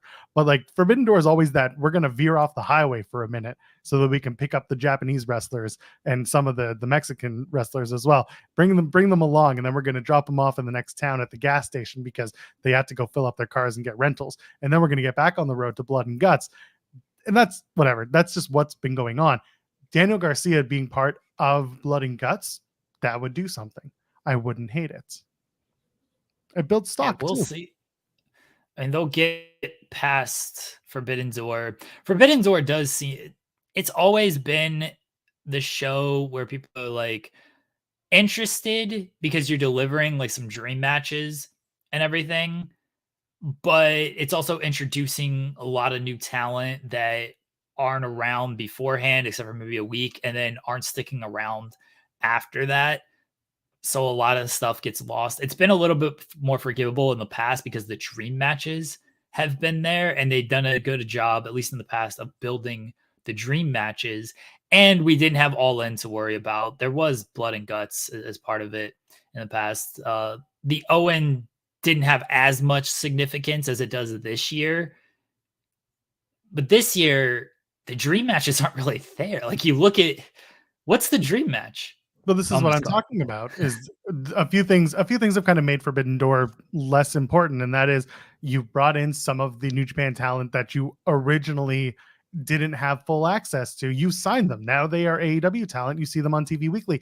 Also, you see some of these talent randomly show up for matches unannounced ahead of a television show. Minoru Suzuki would show up, every couple of months just because he's working. He's in the States, so let's use him.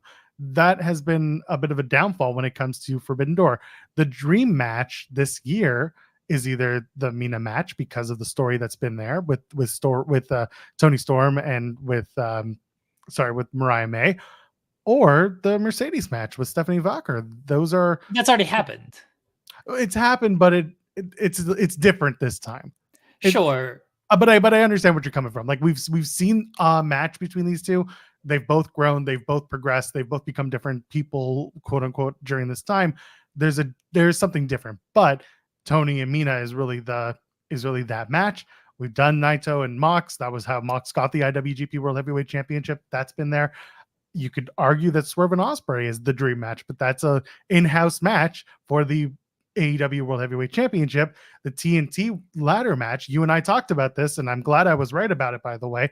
The final participant is, I'm not going to give out spoilers, but you wanted a New Japan presence. They're telling you who is going to be part of the final entrant match tonight is on Rampage. So that match, yeah, you know who it is. You know who it is. I know who it is. And then there's a 6-man tag that they tape between all 6 men, and I was like, oh, well, that definitely gives away that there's going to be some New Japan presence in the ladder match, which is good. And I like this particular talent, so I'm not gonna give it shit.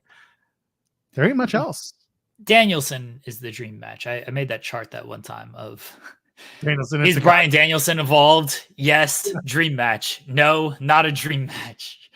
So Danielson and Shingo is the dream match. It is true though, and I said this yesterday on Spotlight, that because AEW signed Ospreay, Okada, Jay White, these guys, and now they're regulars, and because a lot of these guys just come in so freely, the New Japan presence doesn't feel as big on this show. And part of that is New Japan hasn't had time to rebuild and lift guys up. Like Yota Tsuji's just in a 6-man tag team match. That's what he's doing on the show. Shota's not in the match because Shota is injured right now, not in a match, I should say. Shingo and Danielson is big time match. I'm looking forward to that. Obviously, Danielson's involved, but there's no big like dream match. Like he is opening the Forbidden. Yeah, he Door. is. He is hosting the opening of the door. He will be on the buy-in along with Double J, Renee, and RJ, and Rock Babyface, Double J, Jeff Jarrett. Looking forward to that. Yeah. Oh, there's not the big time, like first time ever match on this card that I think people are really excited for. I do think they've done a good job with certain stories. We've praised the women's division. The Mercedes story, her road to recovery, getting back. Now she's going to face Vacker, who's leveled up in the past year that she lost to Mercedes, and Mercedes going after the strong women's title, which was basically made for her, but they had to call the audible of her losing. Really looking forward to that match. Tony and Mina going to be great. I absolutely love that story. I can't wait to see how that plays out with Mariah May. Mariah May is also facing Saraya on the pre-show, so to most likely advance in the Owen. And I think for the most part, they've done a good job with Swerve and Ospreay. Some stuff is, you mentioned the personal stuff last week. You didn't fully love that because it felt a little low hanging, and like they didn't even go there again this week. I like the story of Ospreay being a little too comfortable in his spot more than Swerve. Me too. Like taking personal shots. Honestly, I like that story a lot better. So we'll see what they do. They're doing some weigh-in tomorrow. That sounds like that sounds dumb. Wrestling weigh-ins suck. Hey, first of all, the best wrestling weigh-in ever involved Cody Rhodes and Anthony Ogogo. Come on. Do you think, is Paul still around? Paul still around to do a little something? God bless. Please bring Tall Paul back. That's all I want. Wrestling weigh-ins aren't good, dude. No one cares. Like, because MMA weigh-ins aren't good either. You know, like it's just, hey, here's a guy stepping on a scale and here's a face-off. Okay. Like they're going to fight tomorrow. You have to do an MMA weigh-in because it's legally required to make a certain weight. But now, even starting years ago, they did like the weigh-in in the morning, and then it was basically a ceremonial weigh-in in the afternoon. So the fighters weren't completely drained and depleted when they got up there. But like weigh-ins typically suck. Maybe you get a good moment with a shove, but I always thought it was stupid because it's like, okay, you shoved him. Tomorrow you're going to punch each other in the face. Like, I don't care about you shoving this guy. I don't care about your face-to-face stare. Oh, separate. Weigh-in stuck. You know who should host this weigh-in to make it better? Scott Steiner. Sure. Yeah. Weighing in it, he's fat. Doesn't matter what I can't do a Scott Steiner. We need Braun Breaker in here to do a Scott Steiner for us. That's who would do it. It's also dumb in wrestling of like, let's do a weigh-in, but there's no weight limit. You just weigh whatever you want. Like, who cares? I want to weigh in an X Division segment just because. Like that actually makes some sense though. Like, I'm okay with that. Like, the 205 gimmick. Okay, was it Gulak who carried the scale? Buddy Murphy always had to like make the weight, and that was always a bit and everything. But like, if there is an actual weight limit, Crash Holly, of course, Crash Holly carried the yeah. So Drake Maverick was the 205 Live general manager who would weigh in Buddy Murphy. Yeah. Like, that's fine because there's an actual limit to that. Like, you can't be you can do a story around that. This is just AEW World. Ospreay could come in at 230. Swerve could come in at 240. And it doesn't matter. I feel like I made those guys bigger than they were. They're Orton out here. They're eating, baby. They're eating. Bless Randy. But yeah, like, it doesn't matter. There's no limit on it. Just do a stare down or something. Weigh-ins are worse than contract signings. Yeah, no, they're not great. I need more contract signings. Isn't there one tomorrow night? Probably.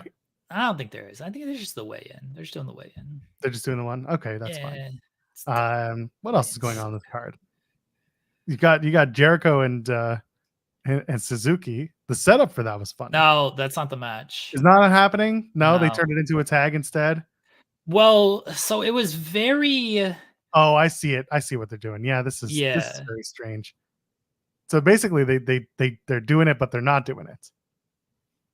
They tease, but they're not doing it. Yeah, it's very they teased it, but then even the AEW social media account was like, "Oh, the trios match is still on." It's like, "Oh, okay." Then I guess they got to find a third guy. They find a third guy on Collision for those that care. Yeah, for those wondering, he didn't work himself into a match. He shot himself into a match after all. Looking forward to that. Good. He deserves it. Yeah, exactly. Big man. Zack Sabre Jr. Easy for me to say. Zack Sabre Jr. and Orange Cassidy is a match they're running back. I like it. It'll be fun. That maybe that's the dream match, even though we've seen it. It's different this time. Zack Sabre Jr. and Orange Cassidy. No, that's good. That's a fine match. Is that the dream match, quote unquote? Because it's the only, I guess MJF and Hechicero is the other like non-title singles match on the card.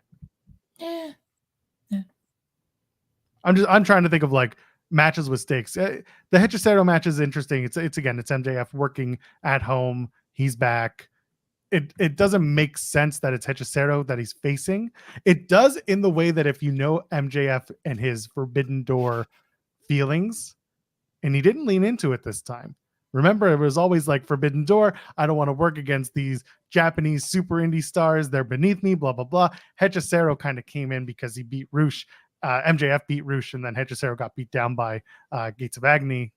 Cage of Agony, is that what they are as the trios? Cage of Agony. And Hechicero is there. And so now they're doing the match with Hechicero.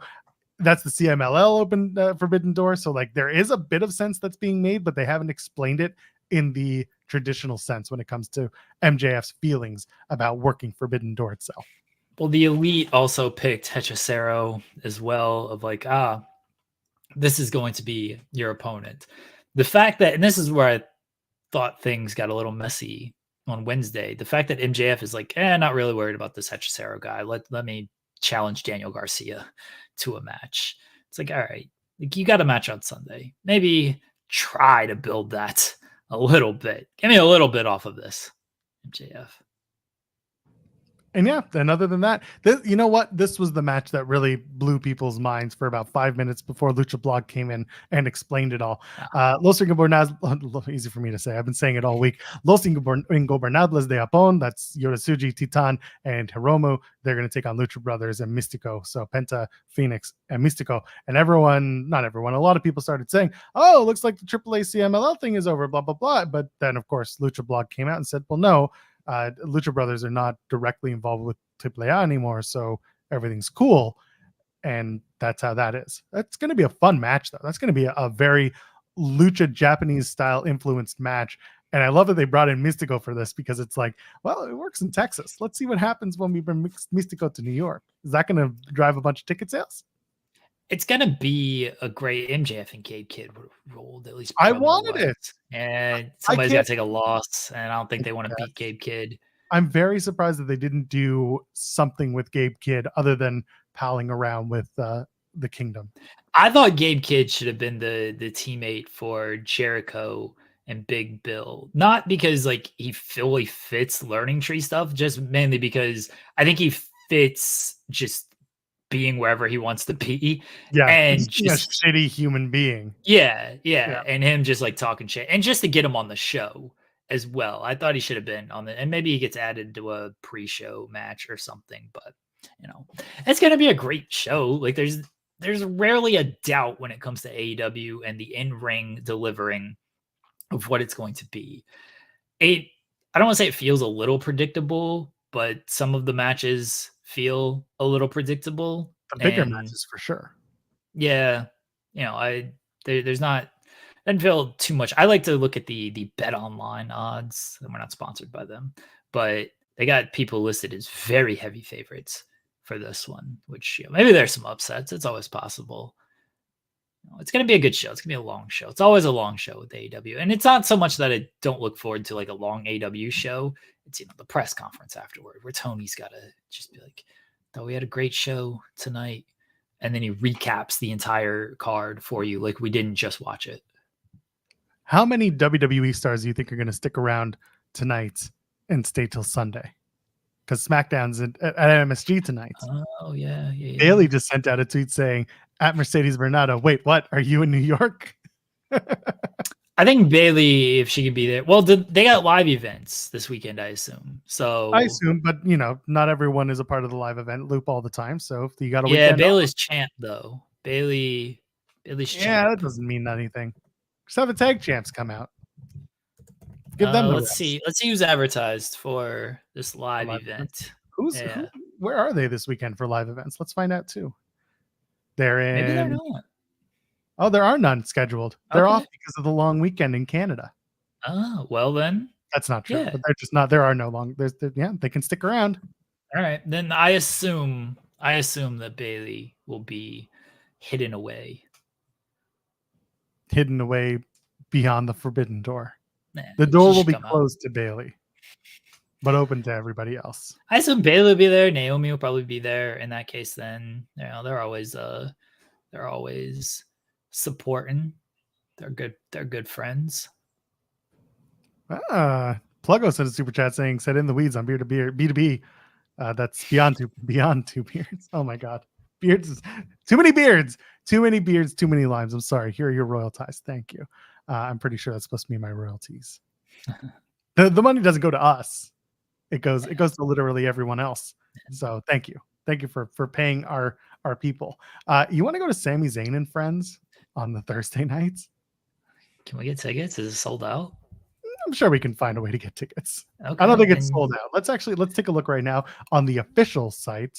There are tickets available. Don't we got to watch Impact, Joel? The official tickets start at $66 Canadian. We'll talk to some people, see what's going on. Okay. Sami Zayn and Friends. I wonder who the friends are. Oh man, if Johnny Knoxville shows up. Oh, let's see if Johnny Knoxville's coming again. Okay. As we start to wind down here. Someone saying, do you guys watch AEW? We just spent the last half an hour plus 45 minutes talking about AEW. King Potato. No, we hate AEW here. We're a part of the 500 million people who went to AEW events in 2024. Can't confirm. That's true. TNA. I need to talk about this for 2 seconds. What? This is an MLW GCW community. That's right. Joel over here wants to talk about TNA. So they announced that the match is going to be Jordan Grace versus Ash by Elegance at Slammiversary. Yes. And then Ash by Elegance says, I'm going to celebrate by taking 4 weeks off and going to the Bahamas. Okay. And then I was like, no, they can't do this. They can't do it this way. They can't. This has to be fake. Jeremy, do you know what the situation is? Is she getting married? No, she's booked on the Australian tour for WSW, and she's already headed there. And that covers the tapings that are happening for Impact this weekend. That's why she's not going to be around. And I'm sitting there and being like, you knew she was booked. This is a title match at Slammiversary at a pay-per-view, and you're not even going to have her on the show. What are we doing? And I'm thinking to myself, they have to do there's two options for you. Yeah, vignettes. Not the same. Also, Ash has been beating jobbers. Like, there's no reason to do this. Two things. Okay. You can do the match and have Jordan beat the shit out of Ash by elegance, and then say that wasn't a challenge, I need another challenge, and someone surprises and they come out, and that's great, and they do another match. Natty, let's say Canada. Hell yeah, that would be great. Becky Lynch, even better. Let's do that. There is an Impact taping tonight, I swear. There is. Tonight and tomorrow in Philadelphia at the 2300 Arena. They are doing it. But Ash by Elegance will not be there because her and the Nemeths, by the way, both of them, and Brian Cage, just saying, and Alexander Hammerstone, remember him? He's also under TNA contract. They're all in Australia right now. And TJP, speaking of New Japan Pro Wrestling. Yeah, anyway, so you could do that, the beatdown, and then she's like, all right, that was too easy. Somebody else comes out, big moment, big match. Okay. Or you got to give us Gail Kim and Giselle Shaw one-on-one. Ooh. And that's the way, to me, I feels like it's been going. And it needs to, and now if you're going to give me that Ash by Elegance match and not put her on TV for the next 4 weeks, buddy, you better be building to another Knockouts match that's bigger than this title match. Because Jordan does have a mystery opponent at these tapings, and I think it's going to be Masha Slamovich because of the way that they did they crossed paths last night on Impact. So you got to do something. Got to do something. Do you think Masha's going to answer the open challenge that they're holding tonight? I have a feeling, just given the way that they did the stare down at the ring, and they have history, and it could be NXT, it could be someone else, but again, this worked last time for TNA, got people in the door. I don't necessarily think it's going to be an NXT talent. There's been no crossover. There's been no like teasing of a crossover with the Knockouts again, and with the NXT roster. There's no one you can really send at this point that would be interesting. So I feel like it's going to be someone local or someone TNA, I mean, and Masha's the person. Okay. Who knows? Maybe Natty's going to show up in Philly. Cool. Make the 17-hour drive. Whatever it is from Florida. Are we good with TNA? Yeah. I just needed to put that out there. Good chat. Good chat about TNA. All right. What else is there? I got a question for you, Joel. Sure. I feel like this is going to extend what we talk about today. Okay.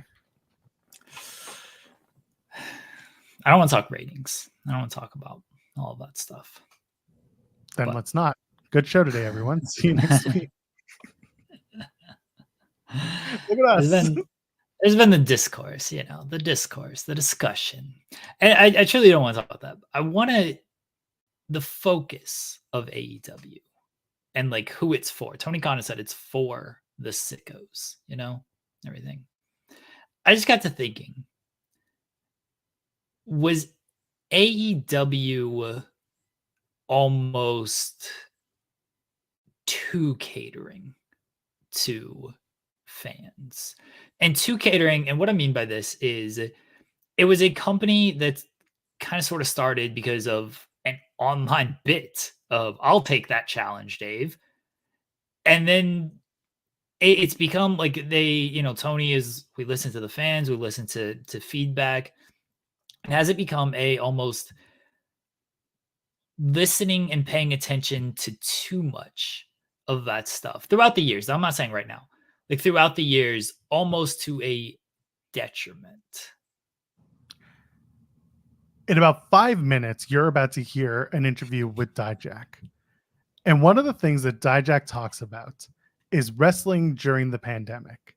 And how during the pandemic, there was nobody in the audience. And when there's nobody live in the audience, you don't get that immediate feedback of how you're doing or not doing. And on top of that, the only feedback that you were able to get during that point because everyone was at home and everyone was on their computers, was through social media. He specifically mentions Twitter. So to bring that all around, yes, to a certain degree, AEW has been built as an online, if you know kind of presentation, which has been a blessing and a curse for them. There are a lot of people that, and TK's even said it. Like he said, I read Lucha Blog at 2 a.m. type of thing. Like I read your blog or I watch your content, and like, that's fine.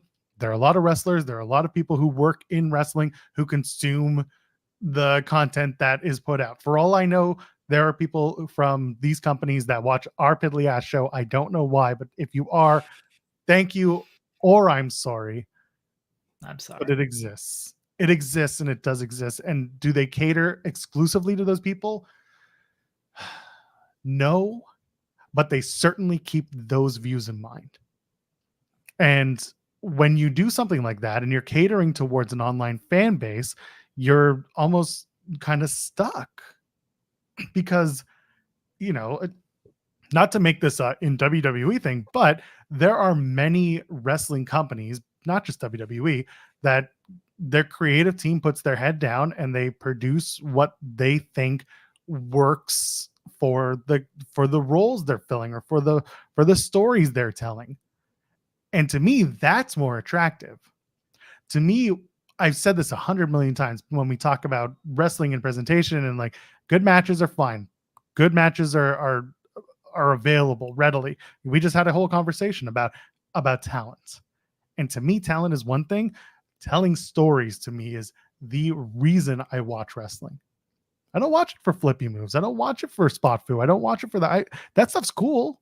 But when I talk about wrestling on this show, on a post show, good match, sure, great match, not so good match, 4.5-star match, whatever. I want to know what the story of the match is. I want to know what the story coming out of the matches or in the segments, whatever. That's what appeals to me. And AEW doesn't always appeal to me because I'm after something that maybe I'm not talking about, or maybe that the online fan base isn't talking about. It's become what's the story has become the meme, or at least the rallying cry of what are we doing? Of why doesn't this make sense? And unfortunately, when people start, it's just like the cinema thing. Once you start bringing all this around, it becomes more and more of, you hear it too often, you kind of push back and you're like, no, you're not serious. Well, some of us are serious. Some of us are looking for the story, not in everything, because AEW does present storylines and we talk about them when they're really good. Again, going into this weekend, Tony, Mina, Swerve, Swerve and Ospreay, there are stories in certain matches for sure. And other matches are just being presented for the sake of presentation. Some of them might kickstart a story. Great if it does. There's a way to do it that could be presented better. And I do think that they ultimately listen to a lot of their online fan base, especially the ones that feel like AEW can do no wrong and everything they put out is golden, and those get huge engagement views on socials, and that's good enough for them. I don't think it should be good enough for them. And if that's the way they're doing their business, or at least thinking about incorporating some of their business, it's not something I would personally think is helpful. So, long way of saying, yes, they do cater to an online base. I think when it comes to the story, what's the story argument? You're right that it's become meme and a lot of bad faith when it comes to that, because if you don't see the story in Tony Storm and Mina Shirakawa and you're not paying attention to that and you're not talking about that and praising it more and you're trying to complain a little bit more, then I don't know, like it feels like you're just looking for stuff to complain about. Like there are stories, we try to talk about them. AEW is a match first company. It's changed a lot over the years. I just talked about how I don't really like the opening promo stuff because I thought that was something that differentiated AEW, is they went with a match right out of the gate. And now they've changed that a lot. Way more opening segment promos over the past year than they've ever done for the first however many years of Dynamite. The Jericho stuff it's for me because I find it just funny, but like I don't think it's actually that good. I don't think it benefits a whole lot of people the stuff that Jericho is doing. Yeah, it pops. It's supposed to be like, oh, it's ironically bad. Like, maybe just do good stuff instead of ironically bad stuff. I prefer that a little bit.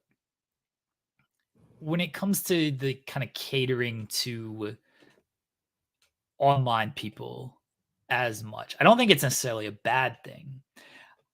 I think it's actually it's almost too much of what they're trying to. They're listening to too many voices online, honestly, and they should, like, AEW at its best, which I feel like was probably 2021. And I know that was helped out by just a lot of influx of new talent. You had CM Punk coming back to wrestling for the first time in 7 years. You had Danielson coming in. You had Adam Cole coming in. But even before those guys came in, like coming out of the pandemic, they were doing a lot of good work with stuff. Even the pandemic stuff was, I know it was pandemic, but like it was good stuff in there. I think AEW does tell stories. I think they're best when they tell simpler stories than some of the, like the MJF stuff and the whodunit stuff. I don't think works for this company. They're at their best. Like the Hangman story, I think we all agree is the best AEW story. That was pretty simple, all things considered. It was a guy who lost his friends, was down on himself, didn't really know what he was doing, couldn't win the big one, got overshadowed, was the part of the elite, but everyone was looking at Omega and the Bucks kind of thing. He had to prove to himself that he could come back and win. Very simple story, but one that resonated. Sometimes I think the simplest stories are the ones that do the best. You know, talk about, like, again, very, very simple story. Hulk Hogan and Randy Savage. What was the story on that? Savage was jealous at the way Hogan looked at his wife. And so he wanted to fight him. All right. They were friends. It's a jealousy thing. On the whole, pretty simple to understand. Cody, the story of adversity and everything, pretty simple to understand. Again, I like the Ospreay and Swerve of Ospreay. The story to me is just he's trying to do too much. He thinks he's bulletproof. And so he's trying to jump into this feud. He's trying to have this match. He's trying to do this match.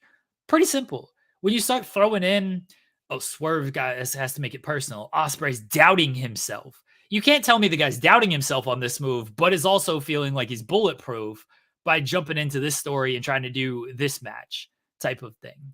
Like that's where we just need one thread going on this stuff. And I think that's what works best. The Mina Tony Storm stuff is what it's working because it's rather simple, honestly. Now they dress it up a lot and it does very well. But if you break it down, it's here's Mariah May was trying to impress Tony Storm. Now her old pal Mina comes in. Which side is she going to play? Tony's a little jealous. Mina's like, hey, come with me. That's it. This is basically, again, a jealousy storyline and a confusion from Mariah May. Simple stuff typically works out the best. Now you can, again, highlight it, theatricize it, whatever the word might be, but you don't got to go crazy over trying to tell whatever the story might be with this. I think the Danielson storyline is honestly rather simple. It's a guy who's lost a bunch of big matches wrongfully, and now he's like, fuck all this. I'm going to start winning. And that's what he should be doing. Good. That's a nice, easy story to follow. Again, I think that's when AEW is actually at its best, when they're not trying to do kind of what they did with like Adam Cole and MJF. And look, that actually worked for a while, and then it got convoluted with the devil stuff. And then the fact that the payoff was what it was and the follow-up was what it was, it made you feel like you invested your time into nothing. And I don't want to compare it to Retribution, but that's how people felt when you try to present something as a big deal and you drop the ball in the payoff and then you don't follow up with anything. I'll use a better example than Retribution. Sting and Hogan was a very simple story. Here's the NWO running roughshod on everybody, and here's Sting, a guy who was cast aside and thought to be a traitor, chilling for a year before he finally going down and trying to save the company. But they fucked the payoff on it. And then they tried to follow up with, we're going to do a rematch and everything. And then fans were just like, so I just invested a year of wanting to see this guy get his glory, and then you screwed it up. It just felt like I wasted my time with all of that. One, theatricize is a word. Is it? Yeah, it is. Oh, well done. Look at me. Two, I largely agree with you. There's also someone in the chat, Simeon, saying a lot of the stories are being flip-flopped due to reactionary ratings discourse, and there's maybe a modicum of truth to that. There's a wish that I have, and that is you just stick to the system. You stick to what you're working on. And also, I said this on Beyond the Bell with Andrew Zarian. He was supposed to join us, by the way. He was unavailable. He had something come up last night. But I know. How Zarian dare doesn't love us like he used to. He doesn't. We've outgrown him. He's outgrown us. He's too big for us now. Anyway, the idea of sorry, I lost my train of thought. We were talking about the trusting the system and the ratings discourse. The idea that there is still a lack of communication when it comes to the producers, to the wrestlers, to match by match. Double or Nothing. So many matches ended in some form of chicanery, whether that was someone getting involved or some sort of wonky finish. There was too much of that. It was something like, 7 out of 10 matches or whatever it was. It was a very high percentage. That has to exist on a plane where communication exists, where these producers talk to each other and they don't mess it up. Again, the Dijak interview talks about the match that he and Ali had on Main Event. Where they're doing Canadian Destroyers off the second rope. They both checked out. They both did not give a shit. And then he tells the story after they get off get behind the curtain. Everybody's just giving them shit. You took so-and-so's move. You took this spot that was supposed to be used later. You blew everything. But this is, in the bubble of the Dijak story, they didn't care. That shows you what the WWE kind of expectation is when it comes to the entirety of the show. That if you have the same finish or the same moves happening in every single matchup, then it lessens the importance of every single matchup, especially on a pay-per-view. And that's kind of why that cohesiveness needs to exist amongst the producers, coaches, whatever you call them, the wrestlers, and Tony. And that's where it goes. You have those conversations and things kind of become more fluid. Yeah. I think that, running straight finishes, less talking, earn title shots, it was just kind of dropped. We talked about Daniel Garcia earlier, and you made the point of he's just beating a bunch of dudes, and now he's getting title shot, which remember the rankings were back for 2 weeks. That was fun. Great week. Samoa Joe was very happy. Daniel Garcia beating Penta in a 10-minute match goes further for him than beating guys who are never on television and won't be on television for another year. Yeah, at some point you gotta be okay beating people, and in some cases they are. Kyle O'Reilly is now that's the other thing, is they middle a lot of these losers. Kyle O'Reilly's a guy who I just don't believe ever is going to win a big match at this point. Great music, though. He'll beat people in a minute, fine, but then he's going to have a big match and he's just going to lose. And they might run the risk of doing this with Daniel Garcia if he ends up losing to Ospreay, which I think he will, and then whatever the follow-up match is off of that. At some point, it's okay to beat some mid-card people. They'll survive. It'll be all right. I promise you. It'll be okay. And they're just afraid of doing it. Beach break next week. It's the day before July the 4th. Nobody cares about the Nathan's hot dog eating contest anymore. It doesn't matter. The guy who's supposed to win is gone.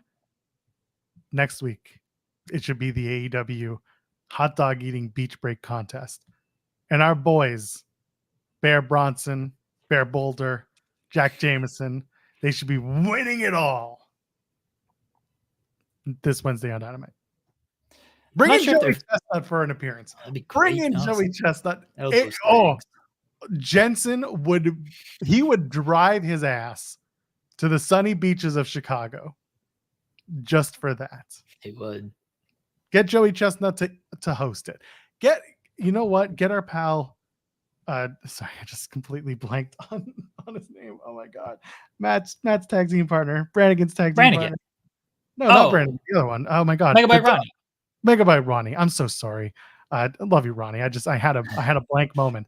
Bring in Megabyte Ronnie to do some work. That would be fantastic. Great. The Iron Glizzy Savages. Just call them the Glizzy Savages, just for a week. We're doing it. Anyway, Forbidden Door. We fixed AEW. Now I got to change the thumbnail because the Dijak stuff just doesn't matter. Oh, SmackDown's tonight. They're going to be at MSG. They're going to have the small stage. I know everyone's excited about the small stage. You know what they should do? They should do the stage from Survivor Series and the Rumble where they don't use, they just, the door that opens up. That should be the Forbidden Door right there. Oh, that stage rules. Door. That stage, it's not even a stage, it's just a door. Yeah. They should use it. LA Knight versus Logan Paul versus Santos Escobar for the Money in the Bank qualifying match. Yeah. Congratulations, Santos Escobar, qualifying for Money in the Bank. Naomi Blair Davenport and Indy Hartwell, the other qualifier. Indy Hartwell eats the pin. Blair Davenport joins the match. Okay. I wouldn't mind that. Jade Cargill, Candice LeRae, Tiffany Stratton, Money in the Bank qualifying match. Ooh. Tiffany Stratton pins Jade Cargill? No. No. Are you kidding me? Do you imagine?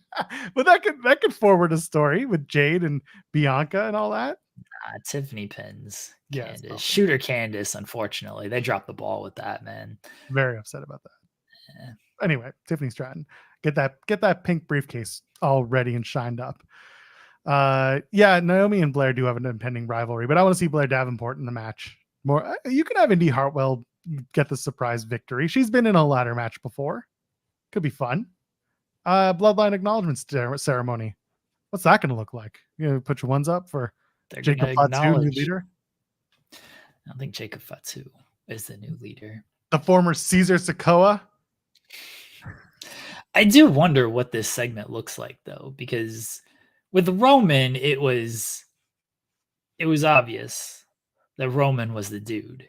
Like, it's Roman Reigns, Solo, it's not so obvious. I think Heyman's got to do some lifting on this segment here, because Solo ain't the best talker, and Tonga, Jacob Fatu, I don't know how that's gonna fully work, because they're supposed to be the beneath guys anyway, so you don't want them overshadowing the top guy, who is in this case Solo.